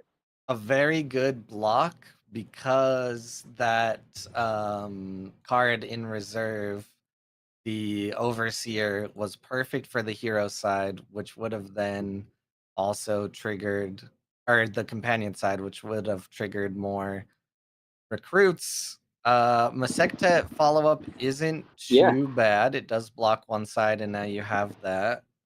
Oh, that's such a smart play. My goodness, loved it. Love it. The hunger. I think I know that my hatred of Akesha is known, but it's actually only the very specific Akesha that was the only way you saw her for a couple months. I think just to have some fun with the hunger, I might make a Akesha In a deck. Kesha deck? Yeah, Nice. because I keep pulling like uniques for all these other factions, and I don't want them to just be sitting and doing nothing. So You can always let me borrow some. Actually, I'm not the best deck. I'm not the best deck builder. I enjoy it, but it takes time, and that is one thing I have very little of. yeah. Oh, a All right. second Mesectet's coming out. Okay. I see what they're doing. Interesting here, because by doing this, Mesectet's going to be online on both sides if the current board state remains the same. Yeah. Joaquin, welcome to the stream. Blue basically answered there. It also depends on your budget. If you are well off enough to be able to afford it, the answer is always one box of each set. If you are more on a budget and only looking at one box, the answer is probably Beyond the Gates and the Kickstarter edition, specifically if you can get it. Over the weekend, I heard that there's places on eBay that have the Kickstarter for $60. That is I've not seen a it for 60. I saw it for 70, but 60 is fantastic. yeah. I mean, 70 even is amazing. Like, I might have to just order one of those, and you can probably Yeah. get your value back out of it if you have to. Yeah, I might as well, just so we can get some of the, basically do a draft locally, and to pay basically with taxes, say it's $90. That's not bad at all for a box that you can share among 4 people or 6 people. Yeah. So, All right, Lindaway here after the hunger is face to face, has a Baba Zizba out and a jellyfish in reserve, which when it's sacrificed, if it was fleeting, will draw another card. and There's the time though. time. Yeah, And unfortunate. Nick Gazoro gets the win. Well done. That is another win for Gorang. And on that note, I will have to bid you adieu. It's always good to talk to you, mate. And thanks again for the help you gave us on A Hero's Guide to Asgartha. For those that are listening, all 6 normal prep guides are now up and about. I know it's into the second week. We didn't get them out early enough, but Dallas kind of took a lot of the time away from Nick and I. But it is an absolute pleasure, my friend. All the best for the rest of the stream and for the players that go undefeated. Yep, definitely. Thanks for joining in and casting some rounds here. Everyone go to A Hero's Guide to Asgartha on Spotify. Go to the Muna episode and leave a bunch of comments about how great my analysis of Muna is. That way it'll be the most popular episode and defeat everybody else. Ooh, you know what? It's funny because you were so pessimistic, but I think Muna is very strong as well. If you don't have the removal, Muna can get you pretty well. But next set though, just watch. I'm coming out swinging. Oh, there you go, buddy. See you, All mate. right, Have a good one. talk to you later. Da-da-da. All right, we're gonna get Malmolian back in.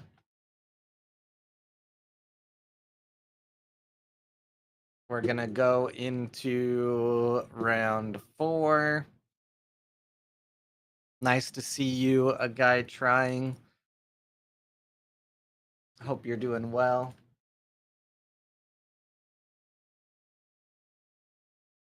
Round 4 will be starting up soon here.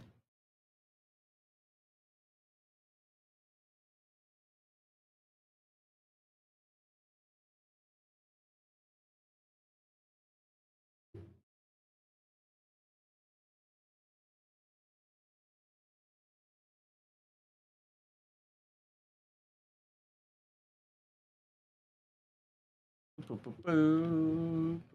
Boo.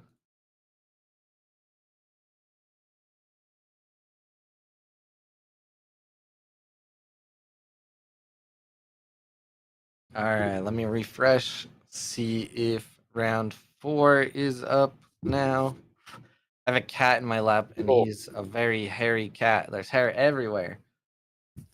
Hello, hello. What's up? How's it going? It is good.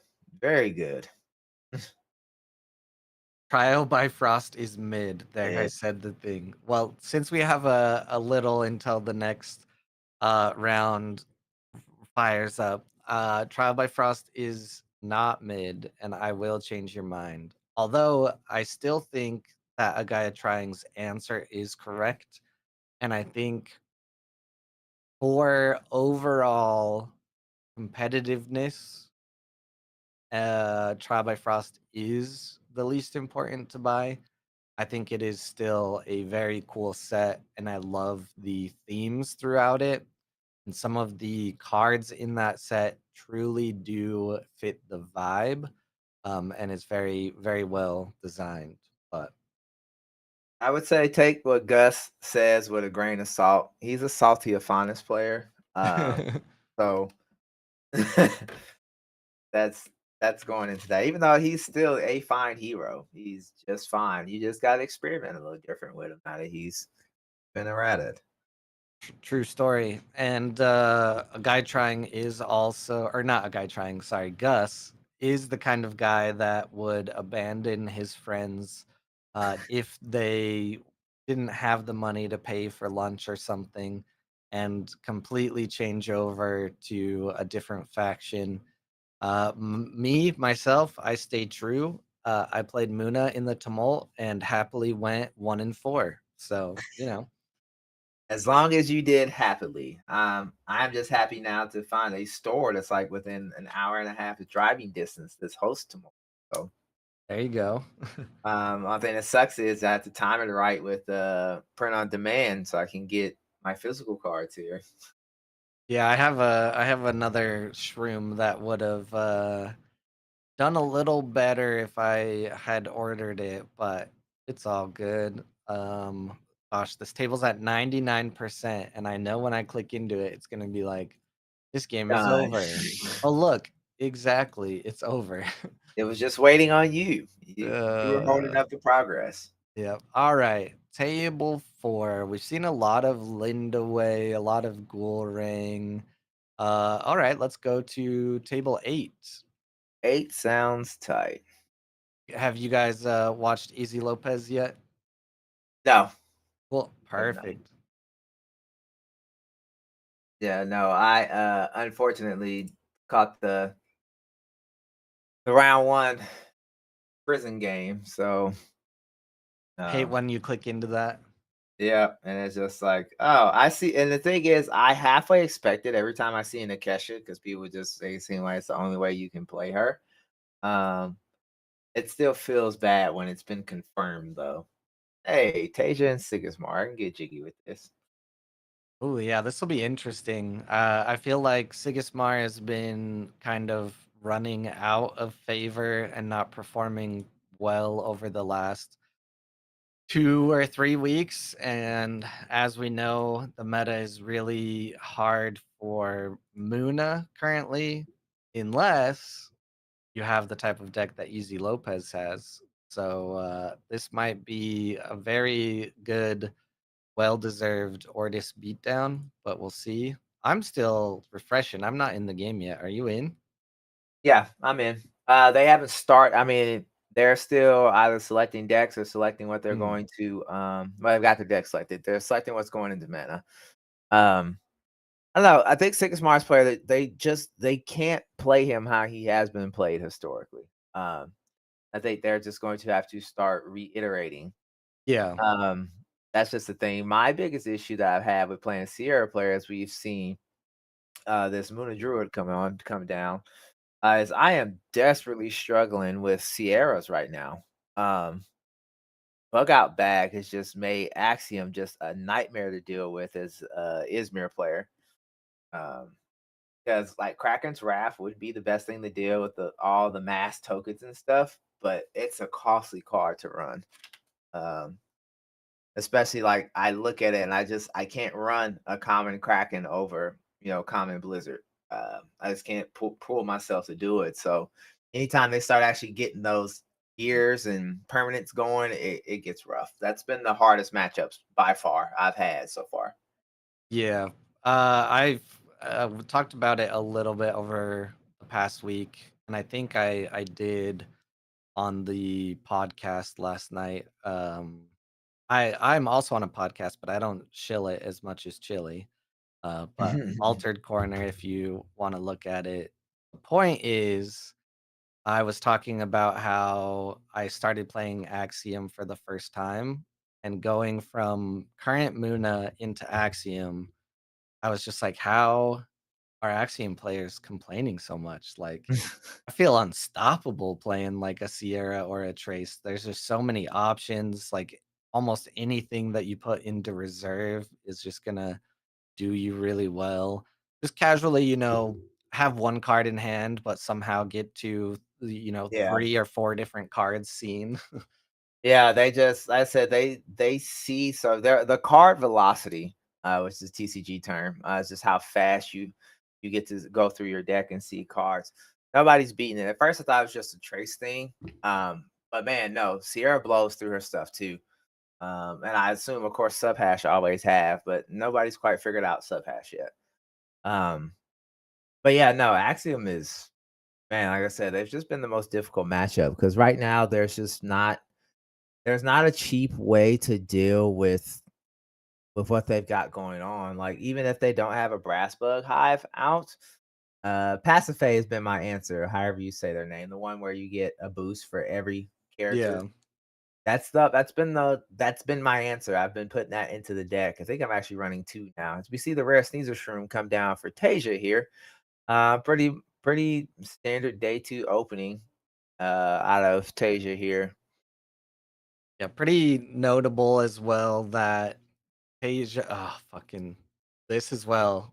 So like Tasia's literal kryptonite, this card right here. License License withdrawal. withdrawal.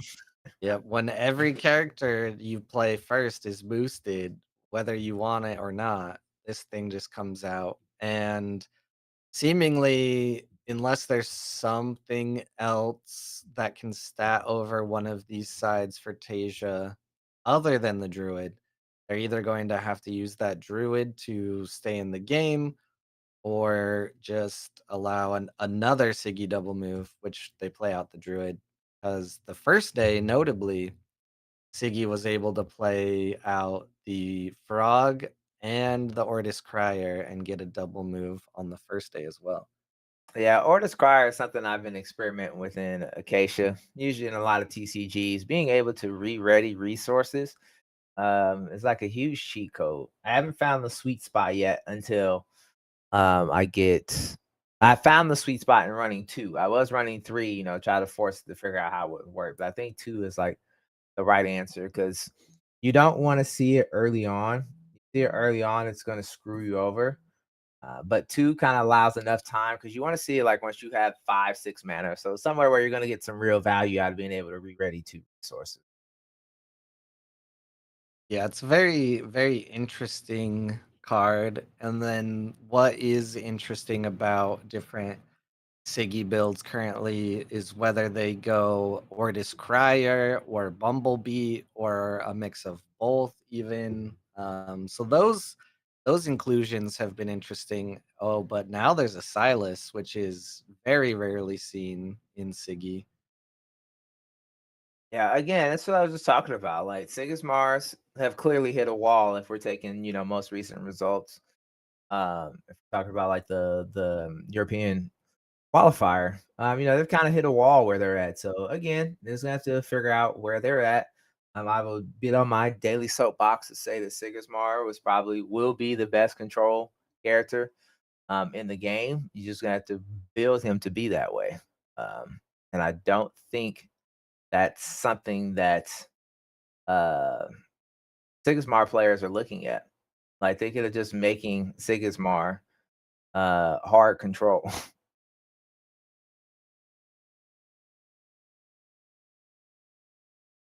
So it's just again, that's what I love about suspensions and new sets. That always opens up so wide. I mean, shoot, before Whispers came out, nobody. I mean, I'm not gonna say nobody, but Atsadi hardly seen play, and just literally the scout keyword alone, instantly made him viral. Gorain again, instantly. Got pieces with was it Suni? I forget what her name was, but in trials, and then now she got more support here in Whispers, and now immediately became a viable deck. So I'm very excited about what Skybound's gonna. Is it Skybound? Yep, Yeah. Skybound Odyssey, Yeah. Sky for short. Curious to see what Sky is going to bring, and is it going to help some of these other heroes that aren't getting lugged like Subhash or um who's the other one? Arak. Because pretty much every Yeah. other deck has at least two of their three heroes being played. Every faction has two of their three heroes played. Except for again, Subhash and Arak like really are left behind. Yep. And forgotten so much that they didn't even cross your mind is Arjun. Oh, yeah. Yeah, uh, there's more Arok played than Arjun for sure. that is for sure. Who was cooking with Arjun? Was it Keelan? No, it was somebody else, I think. I think Gus tried to make generous Arjun a thing, but I don't think it lasted very long. What Yeah. does work in Arjun is if you do have good anchor uniques and then cuddly corgi. But that even in itself, I don't know if it's won anything. And I did the Hey, speaking of Corgi, yeah, research last night. Muna is the only faction that does not have a person qualified for the WCQ so far. So interesting. Not even a Ren player. nope, no qualifiers yet. Mm. But you've had Lyra, Axiom, Bravos is the new inclusion, but now they've just won two back to back. So I don't know if there's any way that Arjun will become playable. The way that I see both Subash and Arjun is their hero ability kind of has too much of a cost associated with it, and that makes it really hard. Whereas Atsadi or Arak or Rin, they don't have a huge cost associated with their ability, so more cards can make them better. Um, but yeah, we'll see. The game designers brought out Scout, like you said, so you never know. Yeah, and And as we now, had that happen, the Keelan, unique Keelan elemental, busts out here. yep, When a character you control gains one or more tokens, oh no, it's going through the night process. I can't see. You control two or more boosted characters. Up to one target character with hand cost 3 or less than me gains anchored. So Alavera had their anchor. Cuddly Corgi is not anchored. Then we have the Spindle Harvester. So starting off with a strong lane. yep. And like Gus said, multi-anchoring is just better in Tasia, which Yeah. is true. I think for Subash, the way that he will get better is just by having more options for cards that you are willing to put in reserve. Paying one will still hurt, but maybe there will be like some easier ramp or something that will negate that. Arjun, I literally don't think that the hero can be playable unless it is changed. At least Yeah. not over Tasia or Rin. Like you'll just play Tasia or Rin. Yeah, and I think that's the deal with Subhash as well too. But I also feel like part of that is going to be realizing that you don't have to push the button every time. Yeah, yeah, true. And that takes some nuance to be able to do that. You know, as card gamers, we love just pushing freaking buttons. And sometimes that's not necessarily the case. So, but then you have to learn and where figure out when to push that button is the next big thing too. So I don't know. I'm not super hard into aggro as a play style. That's just not my play style in most TC. Just to maybe give Subhash some love, I think I might have to start experimenting with him because fortunately some of my best uniques are in factions that I don't play. So Yep, that is exactly what I was saying earlier. So I might build me a Nakesha deck here soon just to play some of my Ysmir uniques. And that's the same reason that I started playing Axiom, is because I by far have the most Axiom uniques somehow. And it gets rather annoying. But AKA Batusai says that they're working on an Arjun deck that might be their strongest Muna deck. I wish you good luck. I think literally Arjun is the only hero that I don't think can be saved. I'm happy to be proven wrong someday, but anything that we've seen currently, like Gus just said, it would just be better in Tasia. I think the things that can make Muna better as a whole for that type of interaction, dumping something into reserve or getting something rid of in reserve or whatever, is if we had more options that were good to put in reserve. But another reason that Rin is hard right now is there really aren't that many cards that are good play from reserve or have great support abilities yet in Muna. So yep. So who knows? Like I said, that could most certainly change. Um, yeah, who knows? Maybe it could just again be a keyword introduced with the set. yep. Who knows? It's just one of those. I know Tasia was the character I did for the Kickstarter. As we see the Muna caregiver get resupplied into the reserve. As I don't know, Cole. It's weird because I feel like the meta's in a good spot. I just wish that those bottom tier characters could get some love somehow, some way. Yep. Yeah, overall I think the meta is in a really great spot and we've seen a great diversity of heroes. I'm still playing what I play, but you know, one thing about staying hooked to one faction for like 90% of your games is you kind of know, you know, when it's in a bad spot versus when it's in a good Yeah. spot. I think if Arjun could anchor any cost off of their ability, it would be a very playable hero. That or just take away the cost, because right now the cost is just too much. Like it has too much limitation and you have to get rid of a card. It's just costs too much. Yeah, and that's a feel. Not that it costs too much, but I feel it's the same way with Auroch as well too. It's just their ability is just too slow.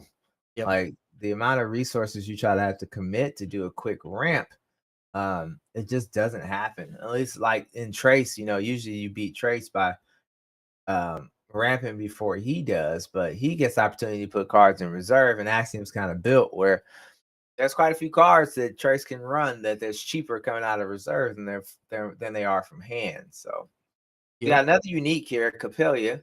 When I go to reserve from the expedition zone, you may put it to sleep. what always happens. When a character you control gains one or more boosts, if one up to one target character with hand costs three or less gains anchor.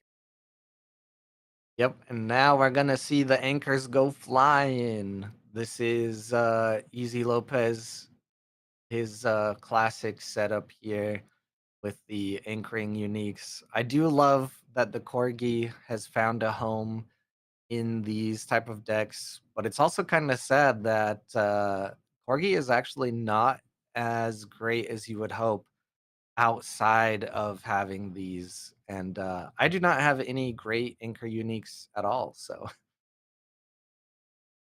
I had a Muna caregiver unique somebody was interested in. I picked one of their orders uniques to see if I found, but like it's one like he's been trying to trade with me for a while on. Like I feel bad because I never check the notifications because I get one for each and every card I buy on the marketplace. I'm not trying to go through like 60 notifications. Then I just happened to check it this time. I was just like, oh, somebody was trying to trade with me. what Whoops.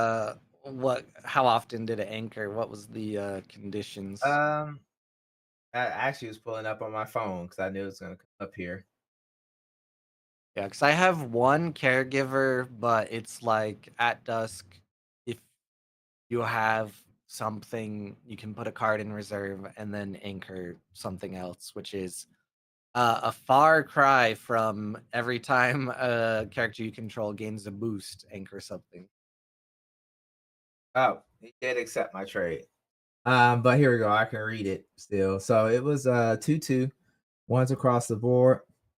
When played from reserve, you may pay one. If you do, up to one target character hand costs three or less, other than me gains anchored. And had a static effect that when another character joins your expeditions, if you control two or more plants other than me, a target character in your other expedition gains two boosts, and then the reserve effect of up to one target character hand costs three or less, the usual mono character. Oh, nice. It's anchored. So you have the option you can play it from the reserve, pay one and trigger, or you can blow it up from the reserve and still get your hand cost three or less anchor trigger. Nice. Yeah, not too bad. Not too bad. Yeah, but I now have my Orders, which is the Orders Overseer. The 3/3 twos across the board when played from the reserve. Create an Orders recruit token. Your expedition per bureaucrat you control. Ooh, there you Uh, go. then a static of when another character joins your expedition. If you control a token, target character other than me gains a boost. Hey. So, uh, yes, because I'm excited to get Waru back in the lab. That was my favorite Orders hero. Again, I really do like the Sigismar though, but ready to play with some Waru. I still don't know if who I want. Speaking of Waru, license withdrawal, well, not Waru, but I see it in him common too. Uh oh, we got. Did he misclick and get rid of the Warlock? Uh, I think he just knew that he was out. What did he target with the license withdrawal? His Oh, own Silas. Silas, yeah. Yeah. I think, yeah, he just, based on the table chat, I'm guessing he realized he had no chance. So, Oh, on his way scooping. Okay. yep. Um, while you're looking for that, Cole, are there any of the new heroes excite you to want to try out? Well, Cowrie, of course. I am ready, and I know that when the game designers of Altered put something like that in a game, I know that we're going to have some like different interaction. Um, like I'm trying to think. I think what was one of the other new mechanics in Whispers, like augment or something. Yeah, with I arcane counters and stuff like that too, I think. Yeah, I remember a lot of people were thinking that like the one card they showed was gonna be the only interaction, and I was like, there's gonna Yeah. be more. Trust. So I'm ready to be throwing bully backs all over and probably taking them back, and who knows what else with. Yeah, I'm curious to see what their effects is gonna be. Um, it's weird because like the deer, it's wild because like being able to pick your region is absolutely nuts to me. Like, Yeah. and then only thing that I don't like, and that's probably why they play tested it. That's why we're their designers and not us. Is the fact that it's at noon. So like, I wish you could see your hand first. Um, well, I guess you can, or you decide to pick All a right. region. I'm at table 35. Gotcha. Got a Basira versus a Sigismar here. There is a GN that is when I leave the expedition zone, if you have less than 8 mana orbs, create a recruit token in your hero expedition. That is not going to happen this time, unfortunately. Maybe looks like they got it a little bit late. Um, just looking like we're going through some thoughts here from Vic. 5 mana, 5 mana left on Basira, 4 on Siggy, and each person only has 1 card in hand. All right. Yeah, it's not letting me open the table yet, so I'll be there eventually. Oh, the 1 card in hand for Basira was Duel of Grit. Very good card to have. Hey, we like Duel of Grit. They said table 35, yes? Yes. Okay. Gotta Ooh, get it. the last card from Sigismar was a Sandman, so now you don't have to get in. uh, Oh, the nice. Sandman to seal the deal, the win for Siggy. Let me go back and refresh here. All right. Table 49 now. 49 it is. We've got ALR Martin against, I think it was FAB44. Is that Fab 44, but with an underscore Yeah, in it? yeah, with the underscore. So maybe they're Hey, not a fab player. Who knows? this is the first axiom I think we've seen so far today, though. Yes, it is. It is. Cole, I'll be back. I am going to turn my camera off. I need to go use the restroom. No problemo. All right. So let's see. Target permanent. So it could get rid of the lantern. Um,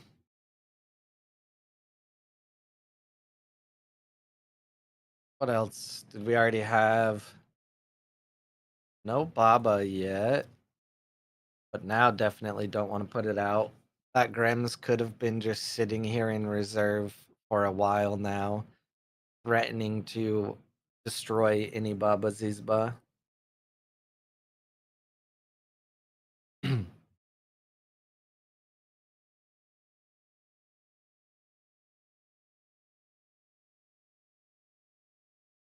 The Hooked bringing the Ma over though is a pretty good move against a Lindaway. But now you can somehow sleep the Ma and then get double Ma, one on each side. Probably too late in the game for that though.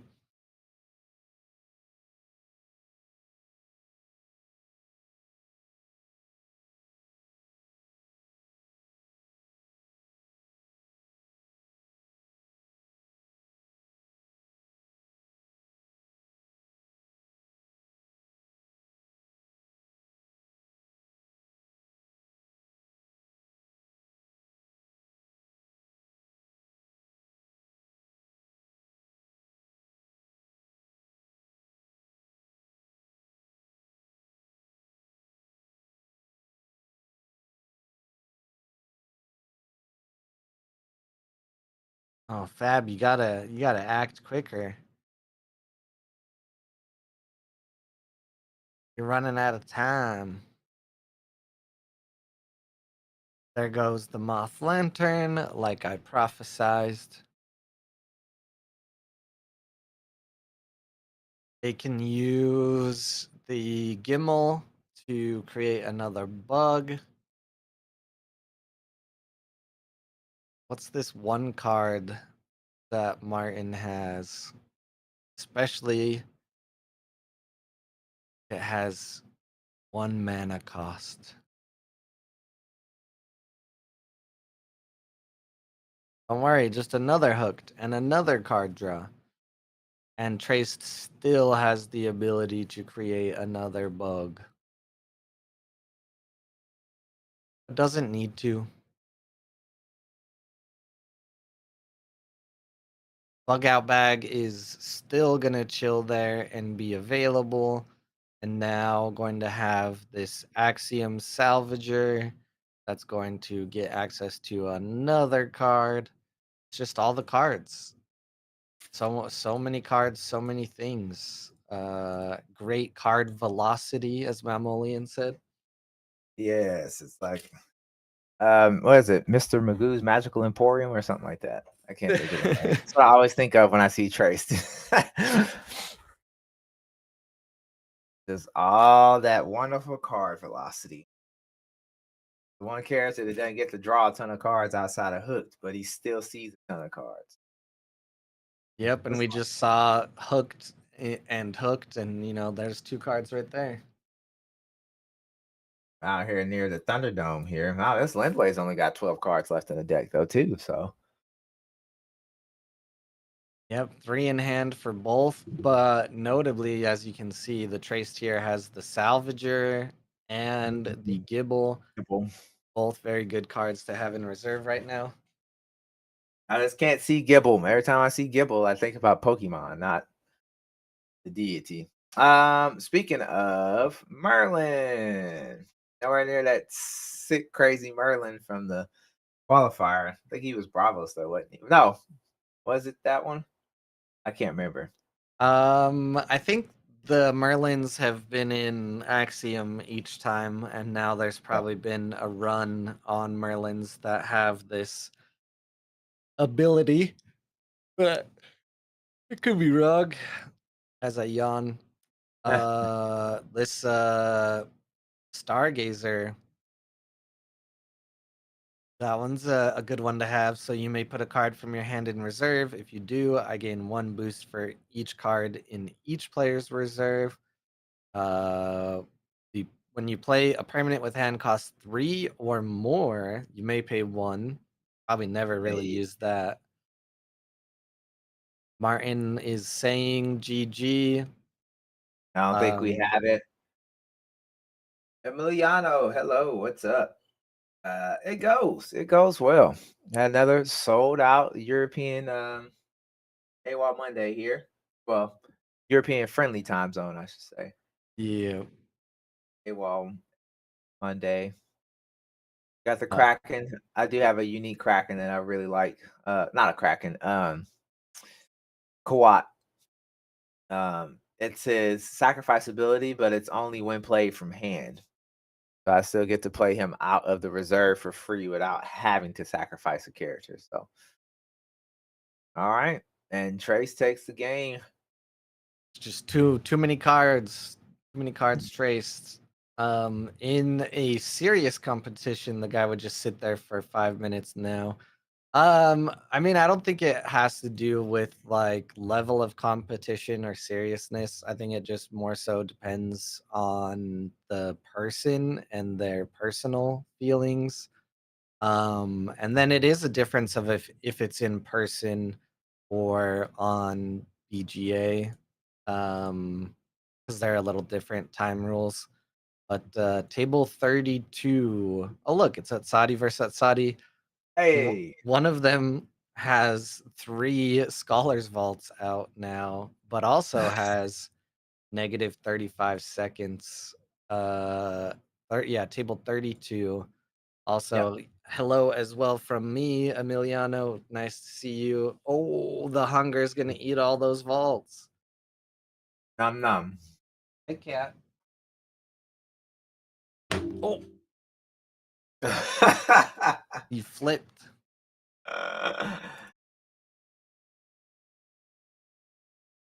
First, let's talk about how these Atsadis are at 10 and 9 counters on themselves.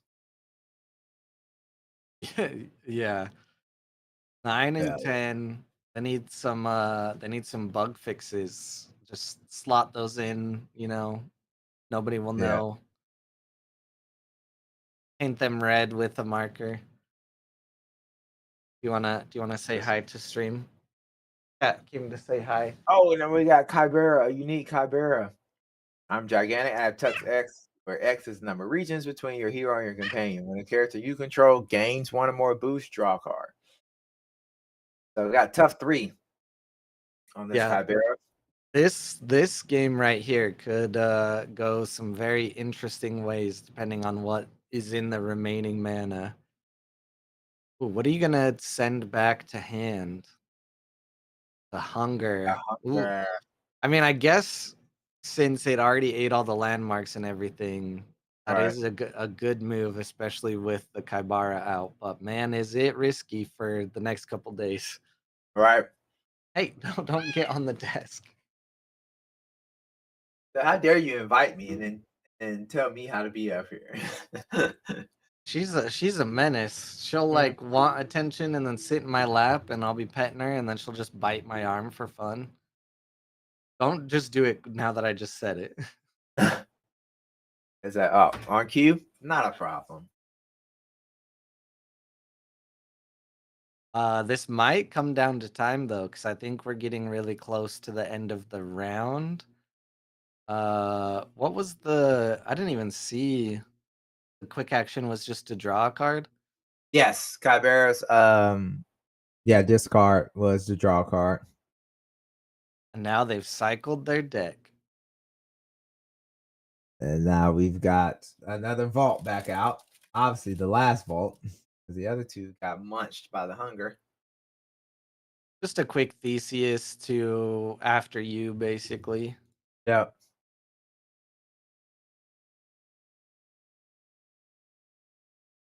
Sambushi keeping that hunger play alive here. And a Theseus again. They've got to be like teasing the hunger. There's no way that they play anything else after doing that, right? Yep. The problem, however, is that hunger won't have gigantic. That guy is a vault fanatic. True. But if they just wait until the very, very end where the other Atsadi has no mana or anything, the hunger will just win. Well, not win, but get a progression. Trying to bait out this hunger here, but um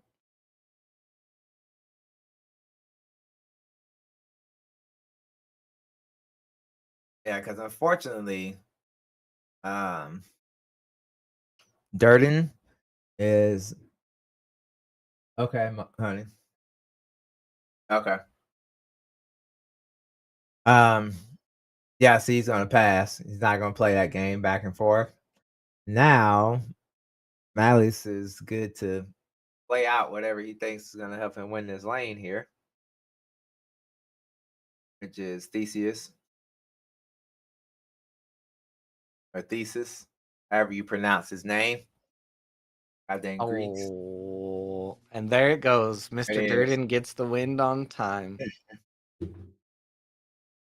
All right. If I haven't said it, which I haven't, welcome to AWOL Monday, week 11. We are now heading into round 5.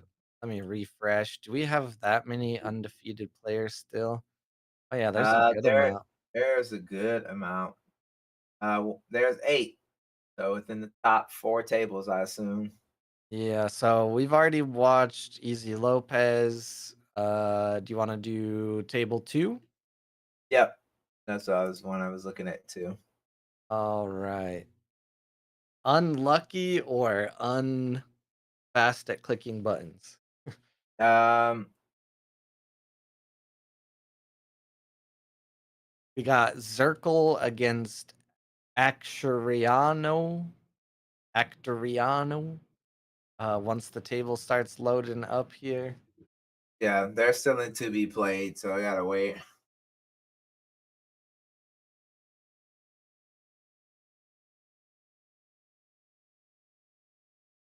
What are you doing, cat? This is why I usually don't leave my office door open. But my other cat is laying in the door frame. All right, I don't know if both players have even hopped in the game yet. Sheesh. All right. Does that mean we're gonna go? Oh wait, in progress. There we go. Oh, All right. They heard us. I was about to move on, and they heard us. All they want right. to be featured on stream. I got the game up. I am now going to take my quick bathroom and refill water break. I'll be right back. Yep. Oh well, the game has been loaded. We're waiting on them to choose their hero. Got Kojo against Sigismar. Probably one of my favorite matchups when we did starter decks at Gen Con like a year ago. I can't believe with Skybound dropping that this game it's been out for a year. It feels like it's been longer than that, or maybe because it's been working events, it feels that long. But no, it's definitely been a fun year. Um, Happy to kind of waited on organized play, so I kind of got it figured out, so people could just kind of get to play the game. And like, of course, community ran events and stuff was fine as well too, but it took time to get the official stuff going in there.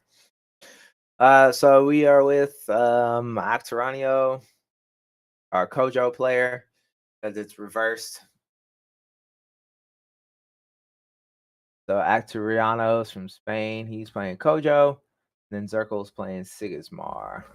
All right, made our mana decisions. Tokens have come out. Let's see what play number 1 brings us. 04. Yeah, I said unlucky. Yeah. All right, we're straight up just ripping off a Haven right off the bat. Gonna get that established turn 1. Buddha here kind of helps make that safe because it's either going to tie up or just outright win the lane. Sigismar just being content, maybe taking a gamble on him not having a 1-drop in hand for play on the hero companion side or the hero side.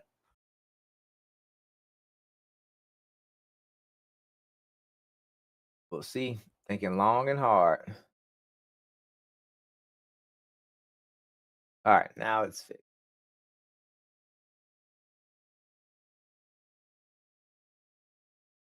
There we go. Okay.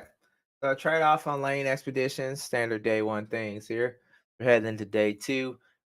That Haven flipped over Bravo's Pathfinder, which could very easily have committed to B coming in as a 0/4/4, which 8 stats is not anything to sniff at. Emiliano, it might not have just had a legal play. I got the Jack Frost there. Maybe just decided not to contest period on the other side. So, hey, we got a unique Axiom Salvager. When played, resupply, and then from reserve, you may put a card from your hand in reserve. If you do, target a character other than me loses fleeting. Got the Solarian Skater coming out as the scout, giving the Salvager a boost.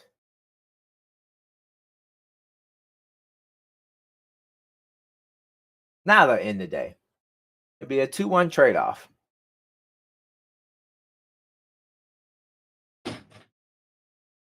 Which is not necessarily bad. However, Kojo's already got decisions to make head into the reserve, getting rid of the bouncer and the Talarian Skater.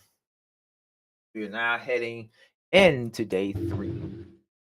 Kojo v Siggy. Double Jack Frost in the reserve. Cole, I was sharing with them how, Skybound marks a year that the game's been out. Yeah, it is And wild. this matchup was what I was talking about when we ran those starter deck tournaments the very first year. They had like full events at Gen Con for this game last year. Yeah. and it was just a blast because it seemed like a lot of times it came down to um, Bravos or Ortis for what team was going to win the faction almost every day. That was fun. Yeah, I think Simon was out there winning a bunch, Yeah, showing off. yeah, he was cleaning up in drafts. I think he played in every draft. I want to say. I think Simon played in every draft that year. That makes Reno was sense. running the tournaments, and then uh, that whole crew pretty much got to get together. I don't get to see work with you guys as much anymore because I'm needed elsewhere. But no, it was a blast seeing people just do the demo and then turn around and sign up for the faction tournament. Great time. Yeah, that's always awesome to see. How does it feel to be important and wanted?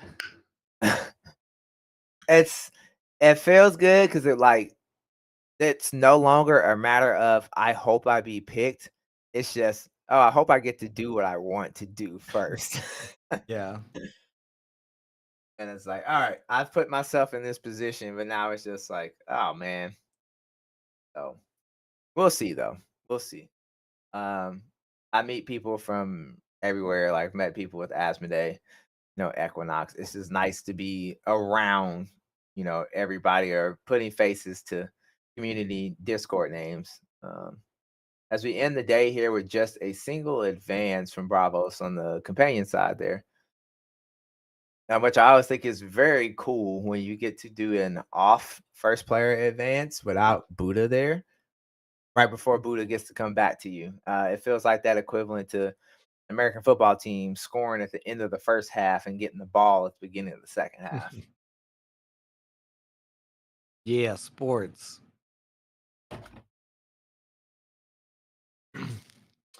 See the order spy is getting tossed over. Why have a spy with from hand sabotage when you got Jack Frost from anywhere exhaust? Oh, You do have the Legat there as well. yeah. Sabotage.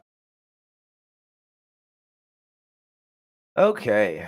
But yeah, I got some sick Bravos uniques too. I just like I said, I'm just all my dope uniques are not in the faction I play. Well, I got this dope unique red, but I'd rather play her with a Faunus, and I haven't delved into a Faunus. Speaking of Jack Frost, go ahead and get popped on in here in the companion side, exhausting out that Pathfinder.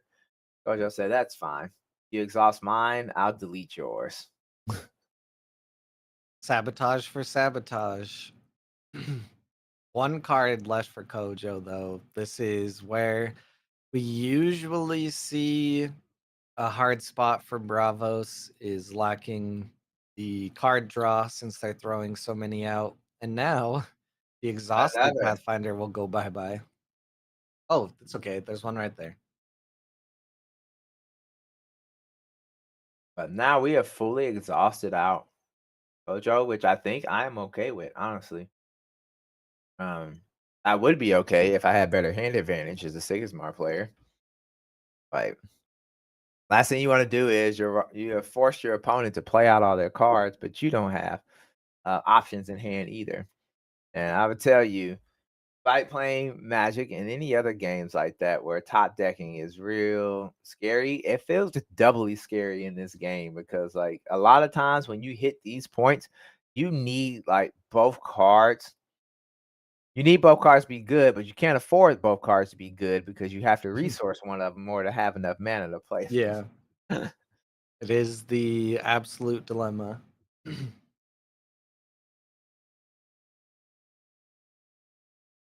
As now Buddha has come out, help make our job easier on the companion side. Because man, you really suck to be depending on top draw if you wind up going to the tiebreaker, the Thunderdome arena. Uh, that will either have you triumphant or type in GG's in the chat.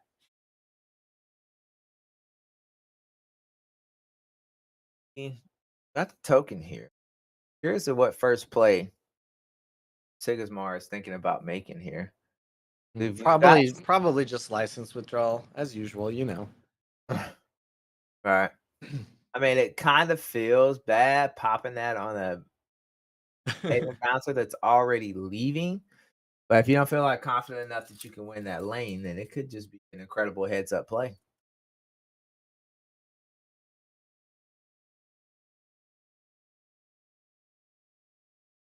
Cheeky little scouted Templar works too, though.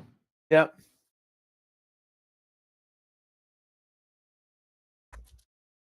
All right.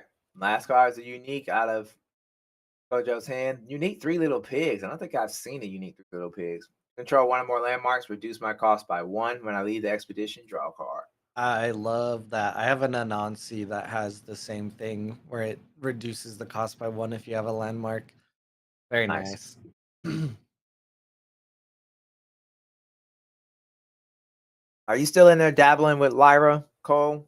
Are you? Yeah, I play mainly Muna and Lyra, and then I have decks for every faction. Basically, I just play them a little less than Lyra and Muna. All right.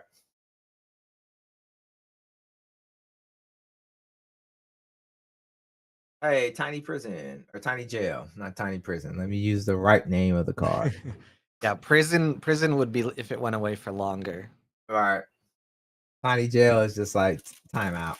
It'd been hilarious if they made that card. That's the card name, timeout. Yes, All right. you said GG's. Did you call it a bit early, man? What you see that we didn't see? What did he see? The fact that Kojo has 2 cards in reserve, a Bastion, and will seemingly have card advantage depending on what happens here. Yeah, unfortunately, this tiny jail sitting here in reserve is kind of really looming. Because you can very easily. Is it send or is it exhaust? Send to reserve, but both of these cards, if they come out from the reserve, will be over 3, so they won't be able to be hit. Oh yeah, that's right. Because you can pop the Haven. Right there. Pretty bad spot right now for Sigismar is what Emiliano is saying. Yeah. That's a claw's way out of this one. So know you hope he doesn't have it in hand and you'd be able to slap down a Kokoba or something. Gonna get some tokens out.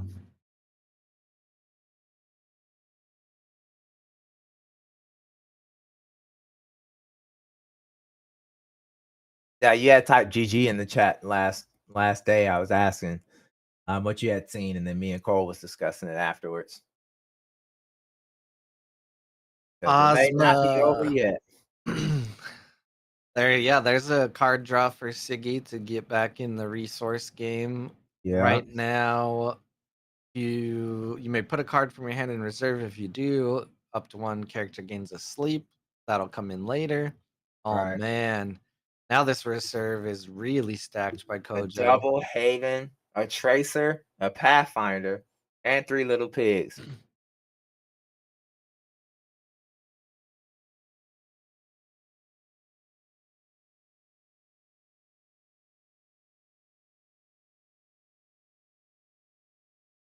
The only Kokoba we want is Claudius's Kokoba. Yo, Claudius's Kokoba is Captain Insano.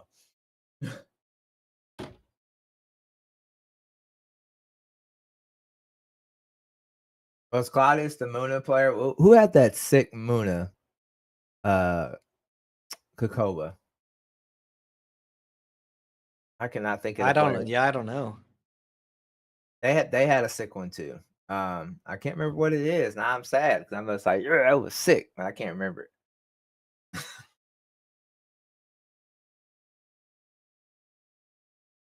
All right, so we're getting piled up here on one side here with Siggy. Guess he's just begging him to go ahead and take the other side so they can trade and both be one step closer to their end goal here. Two mana though, and this 3 little pigs only costs 3. So at least 2 of these reserve cards can come out. I think the hard part is blocking the water on this companion side. But yeah, what would be, I guess, the ideal card for Sigismar in this situation would be the license withdrawal, right? yeah, it could be. Um, yeah, because they don't have another play. Like they don't have an after you to wait to see this next one in Yeah. order to be able to play, license withdrawal at a 3. Yeah, And just I toss think switch. yeah, to what you were saying is I don't think many people play the rare, so it would be 3 instead of 2. Yeah.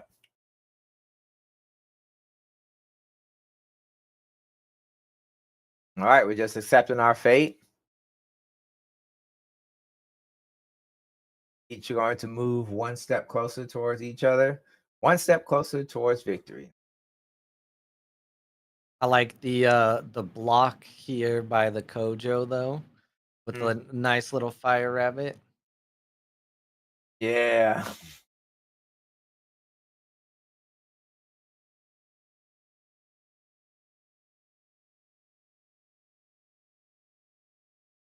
Good old fire rabbit. All right, now that means we just gang up on one side and let fire rabbit take the other. Yeah, that Ozma is gonna be something to watch out for from Kojo. But this being a Buddha turn, having 2 bastions. Oh, all right. Well, I was gonna say you can easily just play out the fire rabbit first, but maybe Yeah. they're trying to dodge sabotage based on what they have in hand here. So they play out the Pathfinder first, which is only 2 mana as well. Yeah. Oh, that's right, because Bravos' Haven didn't get touched. When you just play from reserve, it just gets the boost straight. Ooh, the I knew it's Anubis.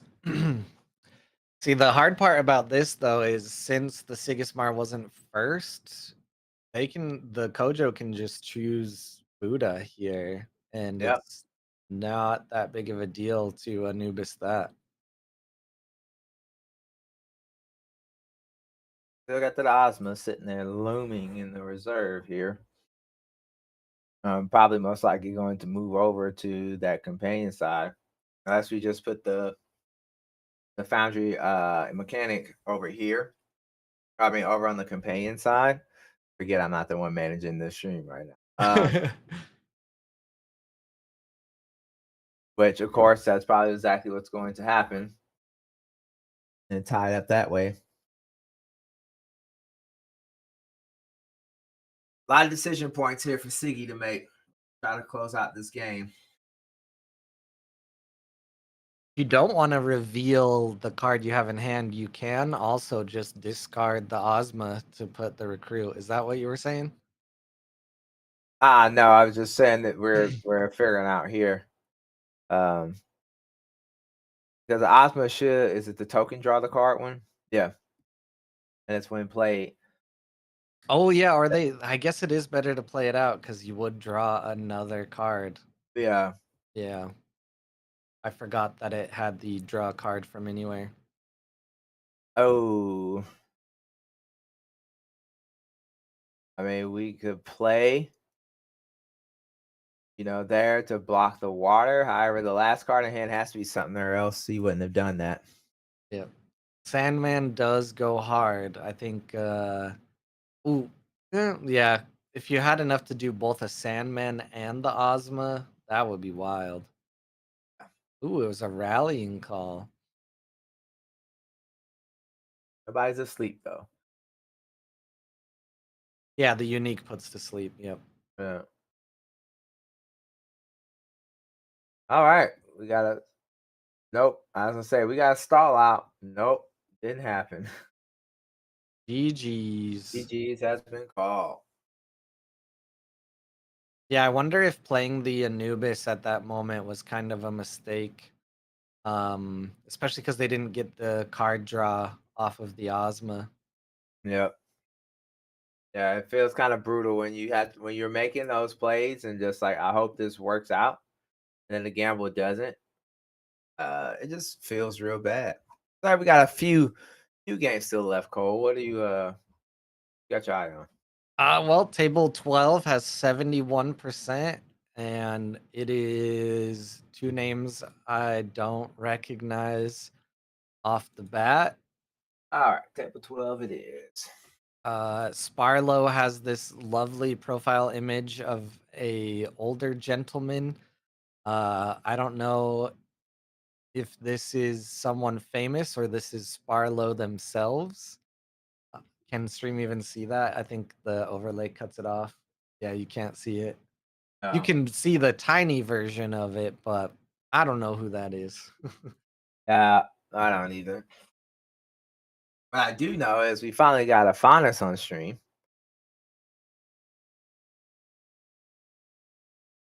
That is what I do know. Going up against School Rain. Oh, my back is bothering me. That I got off work, came straight home. My wife has helped me prototype my game. So I explained to her what I was looking for out of the map, and she got to work with it. 'Cause normally I'd come home and like take a nap before I need to start casting. And boy, am I feeling it. But I'm so happy that we got done what we need to get done.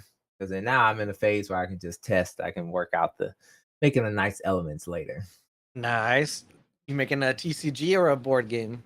I am making a board game, one card game, um, and two TCGs, but one of them right now kind of got on the back burner until I can get the other projects done.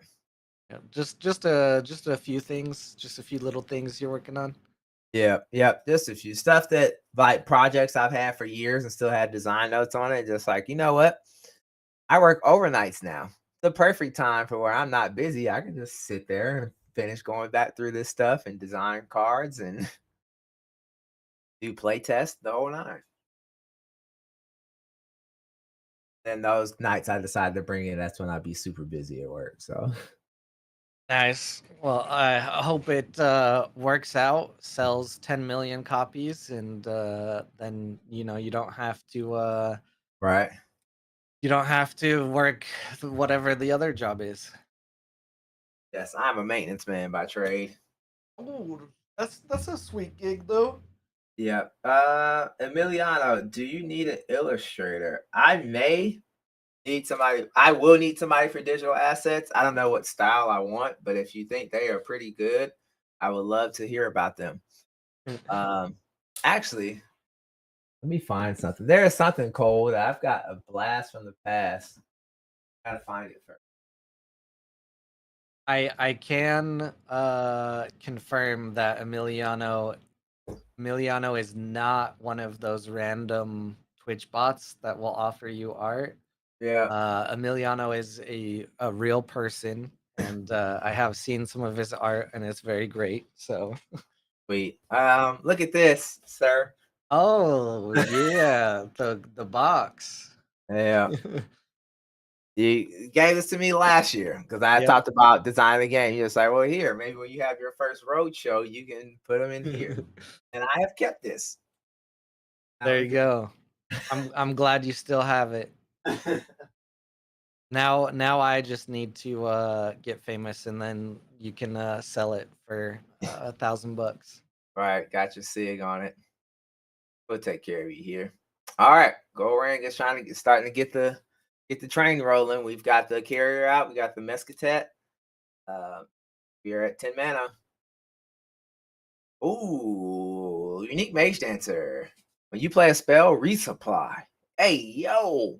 Uh-oh.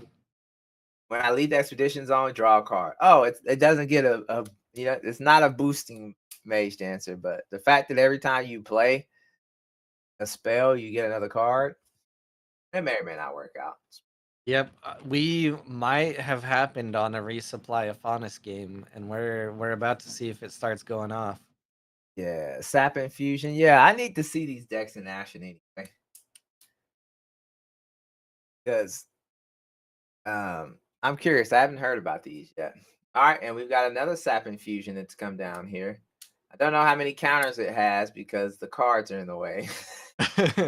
Right? That is funny. I've never noticed that before. But yeah, we should at some point see this reserve go off the screen. So Got license withdrawal.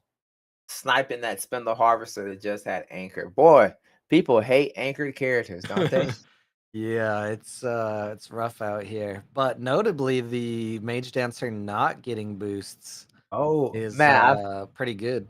I thought we were about to see the out of faction license withdrawal. It was just like, yo, we just going tit for tat, huh? Nah, we just gonna play conscription. Conscription's fine. All right, now it has a counter on it, and we got field reinforcements. But There's another spell. Or since you're already well, no, yeah, you got to do the field reinforcements to get a boost yeah, because to if not, you're going to lock. just straight up lose the game Yeah. here.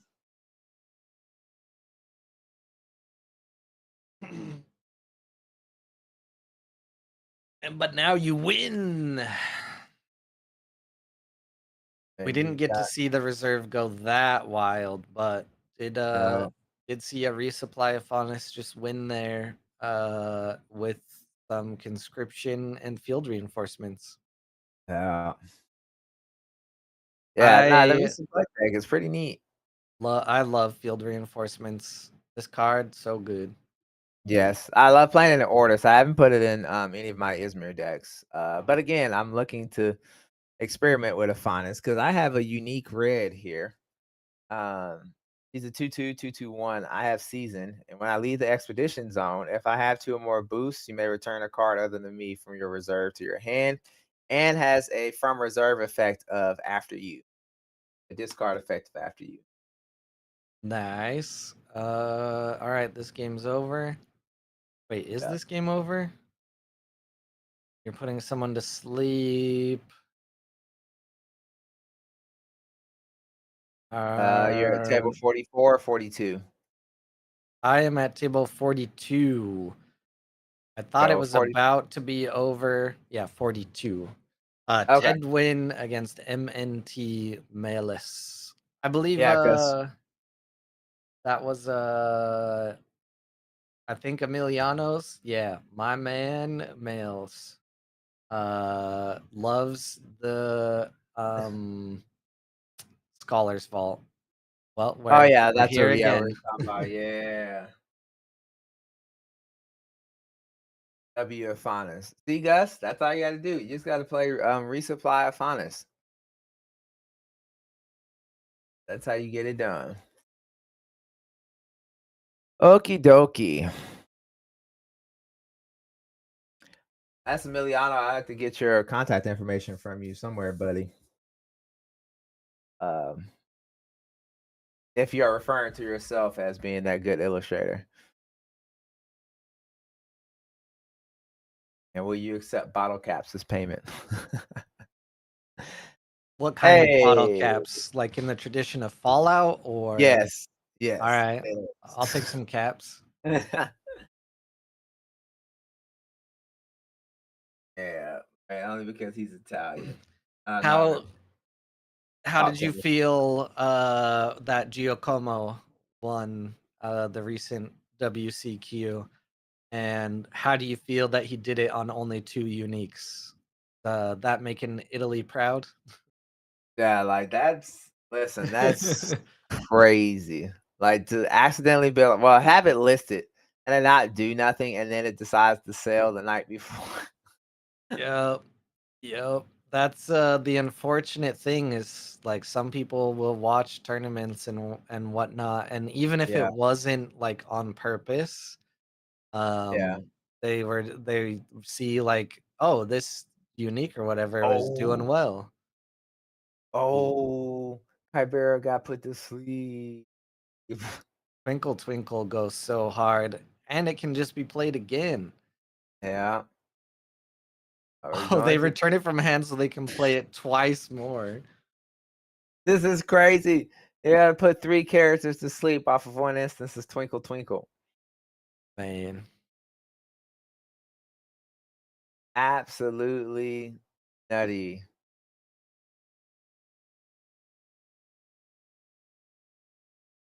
Yeah, thankfully the Tiny Gin was boosted, or else he could have put that Mighty Gin to sleep and would have won, uh, outright won the game. But instead, we're going to the Thunderdome with all of that to sleep in there. I don't know if they thought about that or not. Yeah. I thought they were gonna get to where there wasn't gonna be a move from Matsadi. Yeah. No, so unless you got a way to put them all to sleep, because I don't think Lyra has Blizzard.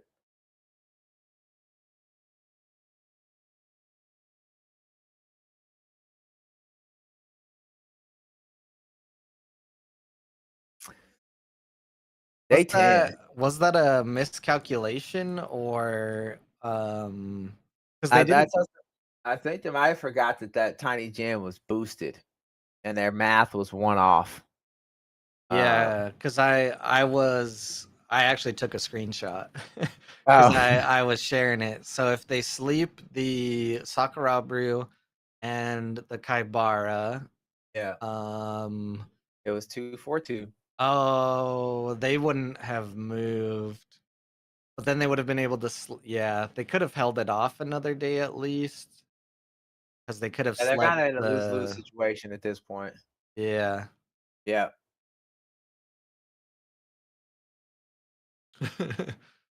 Nails taking it down. Bayless. PP 404. So, Lyra Hunger, where? Nowhere to be found, buddy. Yeah, no, did not sleep the hero side. So we should be going That's into the next round and Yep. I I took say that's in the oh my round. headset just shut off so I can't hear you, but give me a sec, I'll turn it back on. Yeah, I took a screenshot just to share with Wookie, which was very wonderful timing because now I see it right here on my screen, the path that could have had been for this Nevenka. So they played Twinkle Twinkle 3 times. Yeah. So Kaibara, Sakurabru, and then they did it on the Tiny Jin. If they would have Twinkle Twinkled the Mighty Jin, they would have blocked the progression on the companion side, and then they would have moved on the hero side, and it would have been face to face versus face to face. Right. Or they could have risked it even after that and targeted the Sandman.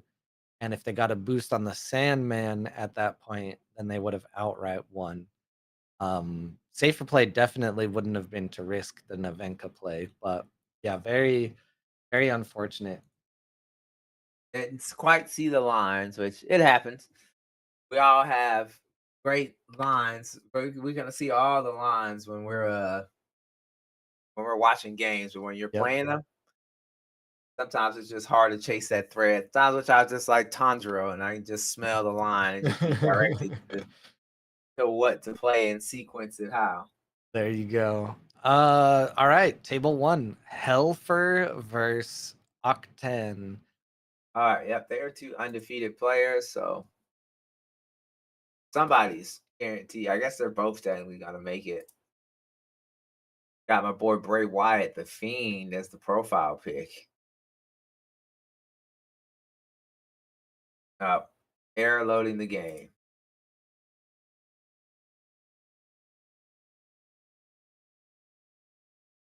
It's a 4 out of 6 to get the boost. The odds are in your favor. Yeah, Gus, so you gotta understand.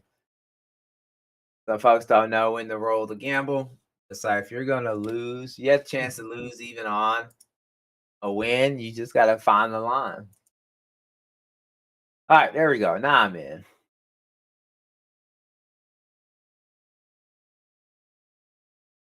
All right. We're both in. We see the game. Starting Ooh. off magical training off rip. Navenka versus Kojo. Yeah. Hey, if is that a guitarist? It is a Bliss guitarist. Trying to get that boost. Woo! Real close. All right, what we gonna draw?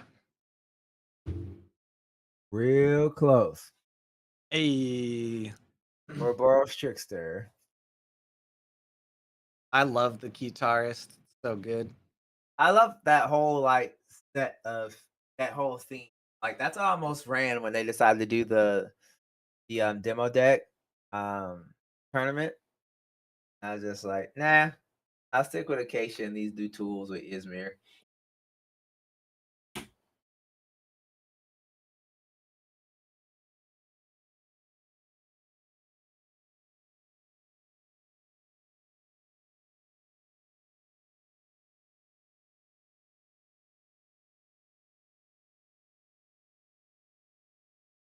Octane Helfer.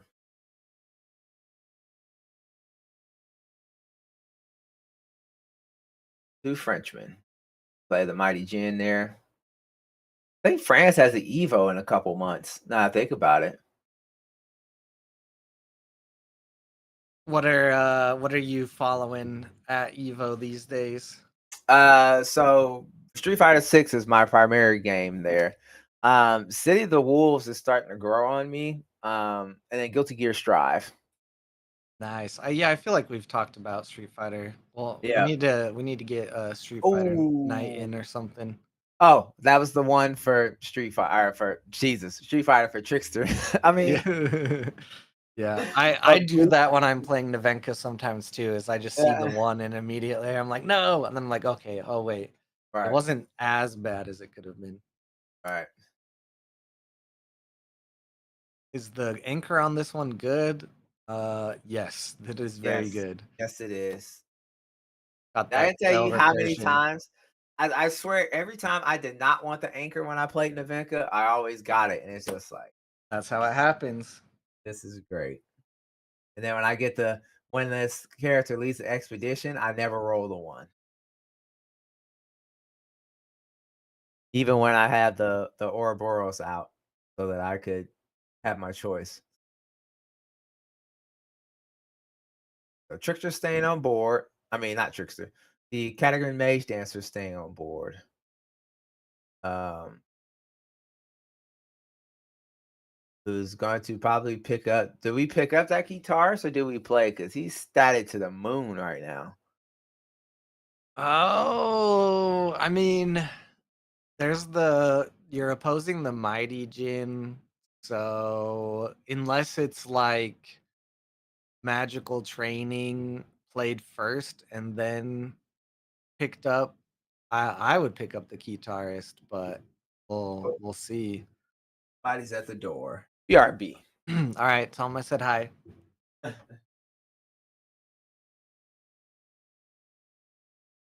dun, dun, dun, dun.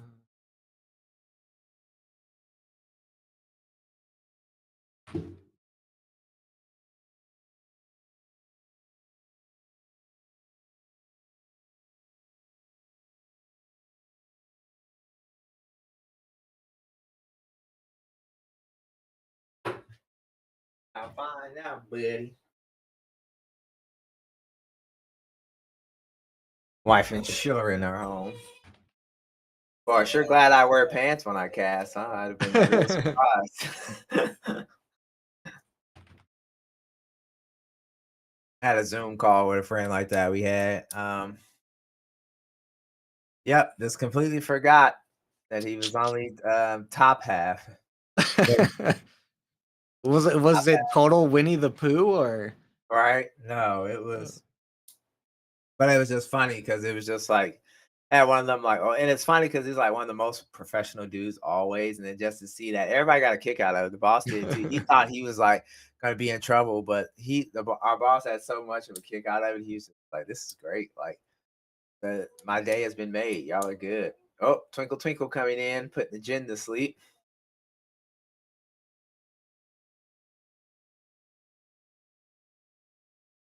I love the Inkcaster. I love Inkcaster and Axiom and Lyra. He's just such a good card. Yeah. And now it's just gonna pick back up that Mage Dancer. We Yeah. haven't seen any other unique from them yet. I wonder if this is like their one good unique, and it's, I mean, it's putting in work, so Yeah, yeah, because these players are not. I mean, granted, it's only day four as well too, but we're still in the 20s for our cards, which is just seems to be rare with the way these games have been going today. Usually by Oh this day, they're down in the tens and 15s. no, no! You have to get rid of that mana eruption first.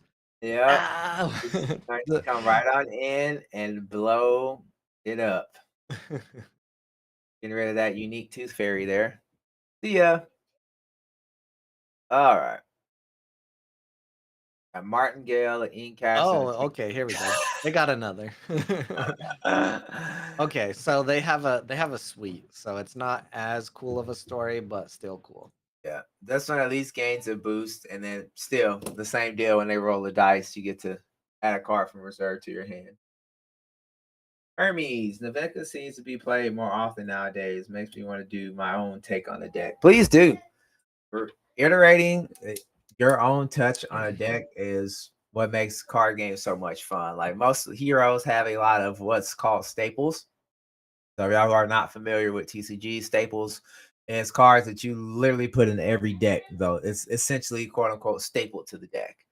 Then after that, it's a lot of players seasoning to taste, like their play styles and how they like to play. If they got a favorite card they have, that's how you do that from there. So Hermes, go for it. Get your own Navenka going. Yeah, I have a Navenka deck that I really really enjoy, which is Wayfarer Navenka. It's not as like streamlined as something like this, or as like a traditional Navenka that only has guitarist for card draw. But Mhm. I think it's a ton of fun. I like it so. Navenka was definitely again a super popular character when we had those faction tournaments too. It's just people didn't understand. Like we just had to start telling them like you don't have to push the button every turn. Yep. That's how you manage that. It's about managing your zeros. Yep. Geo, it like it makes cold more tolerable. Don't you start in on the Blue and Simon vibes, Geo. Oh, I thought we had something here. feel like Cole, you're turning into Anakin. You feel like you turned them against me. Exactly. That is fitting. I will execute Order 66 on y'all if I have to. No chip needed, huh? Sorry if I gave spoilers for a movie that's 21 years old. Like Uh, 20, maybe, give or take. I don't know. When did episode 3 come out? no idea. Had to I'm have been because I asking think these questions while I got Google. Hold yeah, on. 2 was like 97 or something, wasn't it? Yeah. Why is that in my head? Is that right? Or was 197? 99.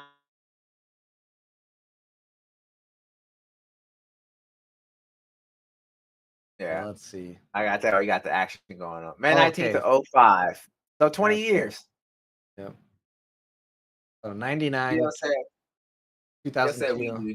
Say the 2005. word. I got your back. Fun, fun. Daedalus popping up for another surprise again. Man, with this mage dancer, you can just loop Daedalus over and over and over. Yeah, as long as you got the mana to play him, picking him right back up. And now you can play him for free if you just discard the ink caster. Yeah, Yeah, Kojo has to get rid of this mage dancer, or I think it's just over. yeah. Took care of that.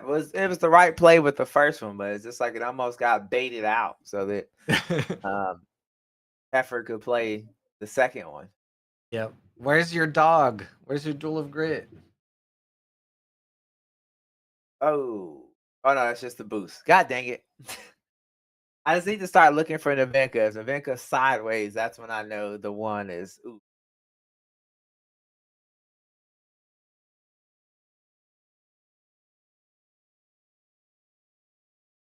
Hey. I almost called him a snowball commando. The snowman. I'm just out here creating cards. Hey, there's an off you go. Where's it going? Snowman. Just as fast as he came, he went. Now we're having that's to do it. Yep. Navenka pulling it out. All right. Navenka undefeated in AWOL Monday. We will have what, one or two other undefeated players? Yeah, I think we should have three unless two dropped. Table two seen Zirkle in there. I don't think we've seen table three much. Yeah, where are they at on the list though? 20. 21. Oh, they're all the way down to 4 and 5 versus 4 and 5. Oh yeah, Zirkle. Table two is the last undefeated. So we're not gonna have two undefeated.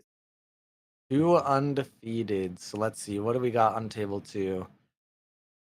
Oh yeah, this is the Rin, and it is festival. Oh, I'm hopping in. And they lost. The Kojo just went way too fast. Yeah. So Kojo, your other undefeated player, is there anything you think that we must see down from the other games before we head off Mimolian? I don't know. Is there anybody who's on the bubble of being 5-1? Let's Wow, see. there is a lot of bubble players. Bubble bubble Um, bubble pop. there is BB Sigish. Oh, table three, I think. Where's 21? Yeah, table three.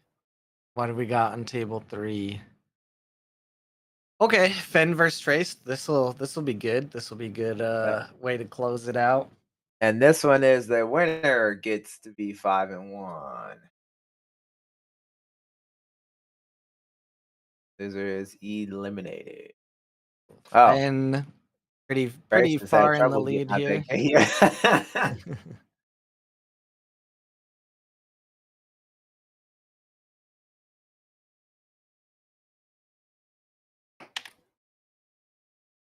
All right. Got my Hydra token here. Finally found them after my tournament. My locals, we have a MCP tournament monthly. Got to the table, was playing games, and went to go mark my objectives. I claimed, and I was just like, I don't have any of my Hydra tokens. Is that Marvel Crisis Protocol? Yep. Nice. What do I have Yep. behind me? I have Marvel Champions. That's what's Yeah, behind that's me. the card game. Yeah, which is a very good game too. Then here thinking long and hard. This Magpeng has almost the classic ability, but instead of gaining a boost, it draws a card. Yeah. I always think about Club Penguins when I see Magpin. It does have Club Penguin vibes. And some of those memes for like things said in Club Penguin are so great. Yeah. I feel like I don't know if our EU crowd would understand the Club Penguin as much as us over here in the States would. I don't know if it was popular overseas or not. But Keylon counter doing what Keylon counter does, give Keylon counters.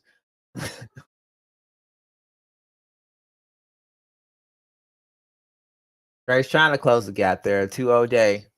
Very good day for the Traced there. Blew through some cards though, only with two in hand, but we know that kind of doesn't mean anything with Trace. They could wind up very easily with like 6 cards in the reserve. Who's ready for a nap after this? I am. Listen, I normally, like I said, I normally take a nap as soon as I get off work, and I have not, and I am on the struggle bus. Perfect nap time after Monday AWOL. And this Paper Herald is just a very simple, from anywhere you may return a spell from your reserve to your hand. I kind of want to go on a new unique search for Yeah. something interesting. I'm not at this moment, I'm not quite sure where I want to start.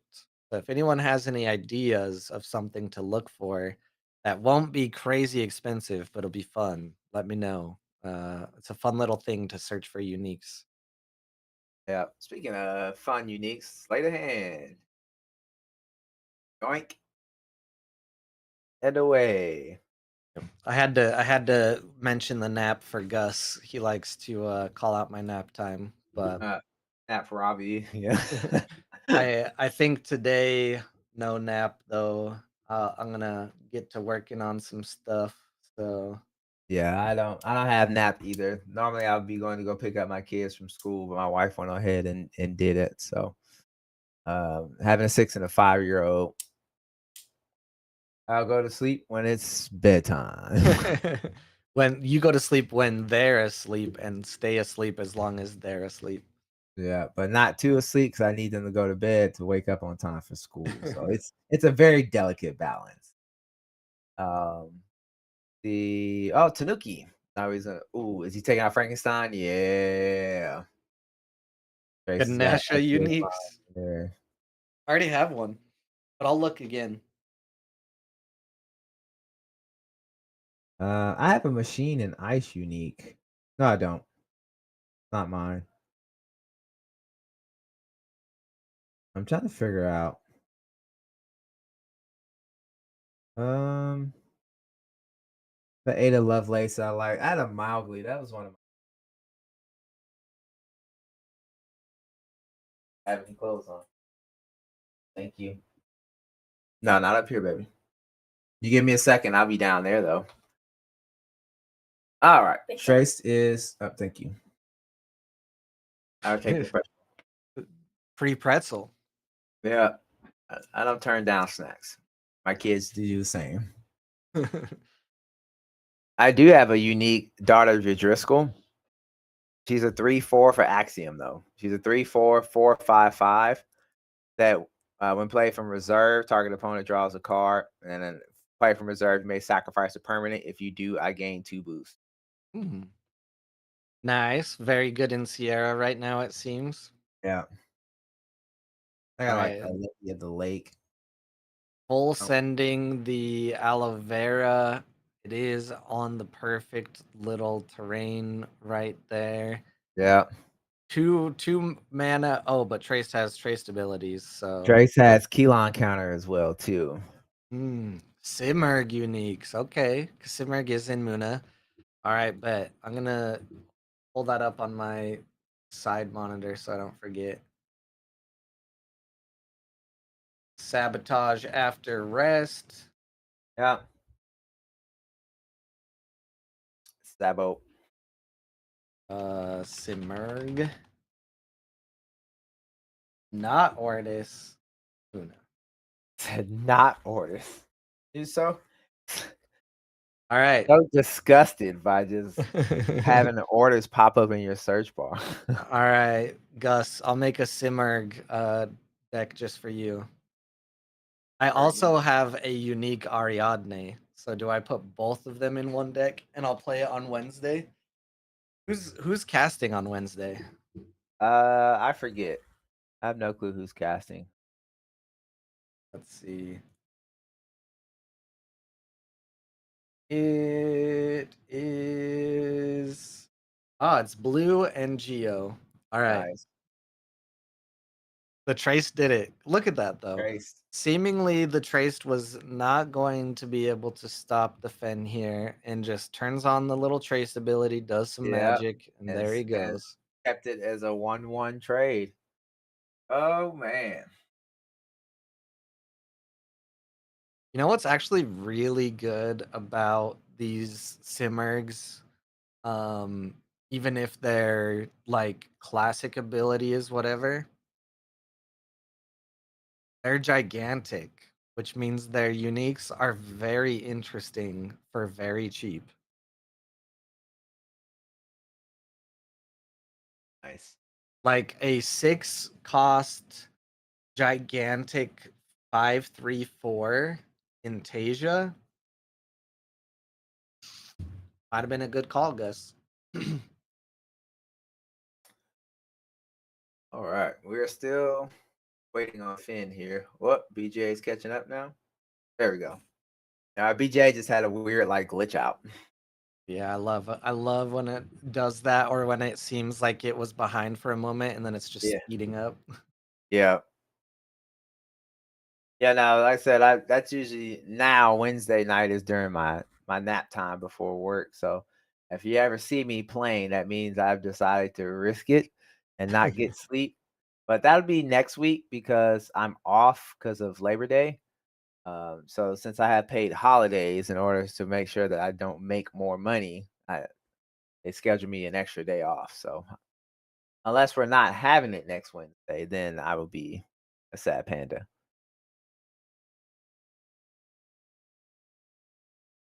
But what hasn't worked out is I think I've qualified like twice for the end of the season invitational. The issue is it's the same day that it happened to be on the same day that both my monthly tournaments for MCP is there. And like we do Uh, cash prizing for those. Like all the entry prizing goes to the prize pool. And it pays out top three. So spend my few hours on Saturday going to go make real monies. yeah, I don't think we have a date for the The Grams. invitational specifically yet for AWOL of the season, but I Right. think there will be some good pricing and some pricing that we haven't had before. It's just with all of the WCQs going on, Yeah. and now we're maybe helping at least advise or something with like Canada and Baltimore. Um, Yeah.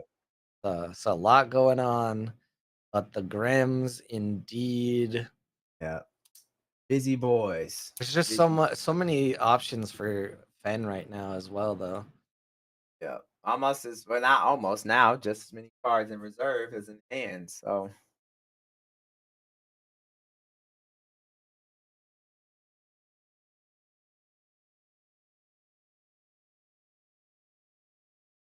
picked up the magical training. I think they picked up the magical training.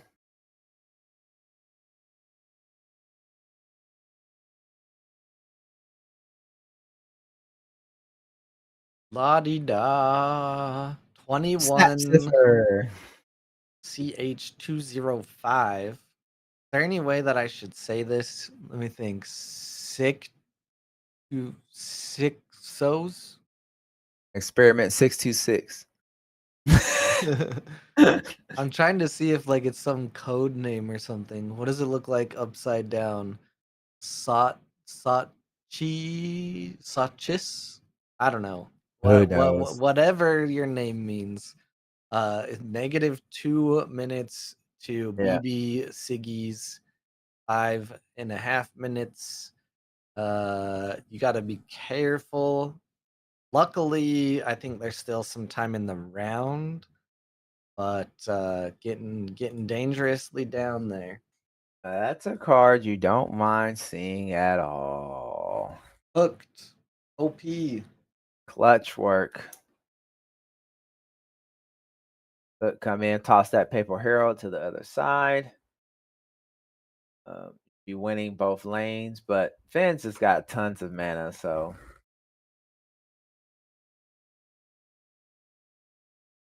oh, got rid of the Grims.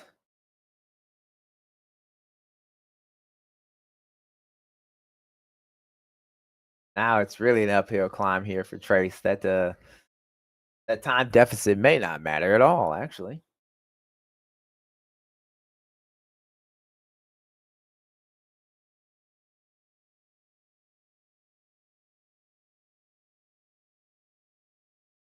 We're Longer they think take to think, it might. right. The issue with having so many options, god dang. Got 4 cards in reserve. I mean technically 5, but 4 playable cards in reserve. 4 cards in hand. And you and your opponent have the same amount of oh, now it's catching up.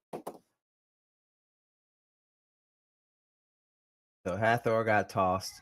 Got a unique martingale in here. Off you Oh, go.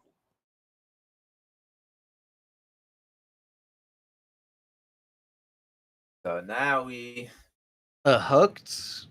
can No, play because there's nothing to follow up with it. There will be one boost short for the hooked. But right now they could block if there's not an answer from the Finn. What one diff does Axiom have? One from hand. They have Kellen cylinder still available. Oh yeah, that's true. I was just like, yeah, I was like, what one diff do they have that they can play? Keep that safe. Yeah, it would be another Axiom Salvager or Sap Sniffer or something like that.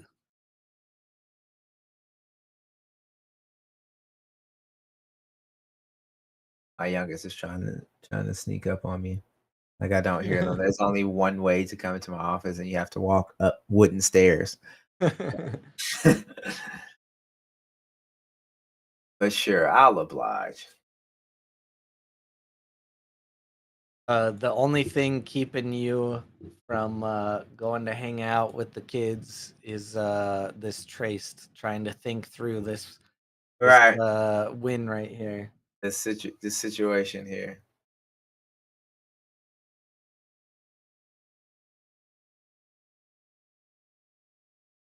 What's up?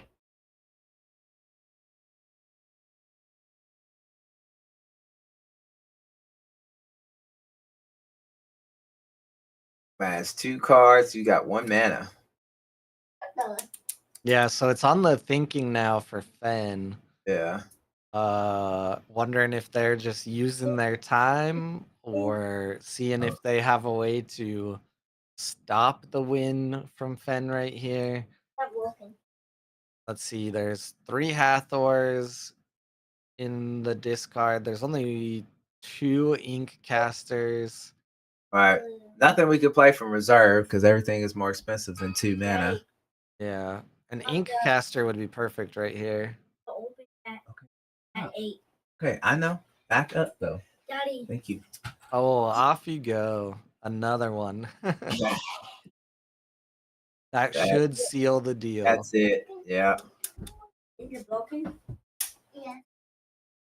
That's it. I think the battery went out. Oh, the battery went out. Battery Trace.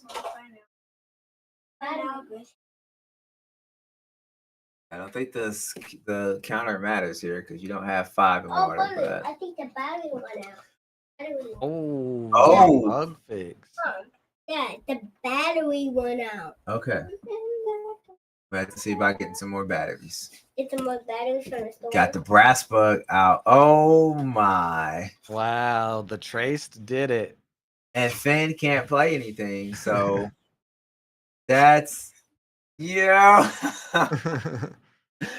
What a bug fix. What a bug fix. Yeah, that's wild. They're chatting in the table chat right now, which would be really funny Yeah. if Traced ended up losing because they're sitting here chatting. Triple A or double A? All right. Oh right, yeah, because it's still Finn. The Finn has to hit the pass button. Yeah, but they're both talking to each other in the chat. That's crazy work. Do the right thing. Pass. Oh. All right, well, the Fen actually does win. They were both talking to each other. So Who knows? let's see what the Siggy says. But that will do it for us here on AWOL Monday. This weekend, the Canadian World Qualifiers happening in Montreal. If you're going, if there is a stream to watch, you'll hear about it somewhere. And other than that, anything you want to leave the good people with, Memolian? Not a whole lot. Just continue to tune in weekly here. I'm happy I got to cast on Mondays, where hopefully this will be my new home. I know for a while we had enough people to rotate where we could all play every other week on Wednesdays, but Monday it was either you or Blue. Yep. Every time trying to get stuff figured out. So hopefully you can bring some stability to that. And I can see some of these European players that I had no clue about during the qualifier, and Blue was just like, oh yeah, he has the sick unique in this deck. And I was just like, oh man, I'll be happy to now finally start to see these European players play. So Well said. Well said. Remember to like and subscribe. Watch some VODs. Go support whatever altered creators you like, and we'll see you on Wednesday. So I'm gonna take us on out of here. Bye bye.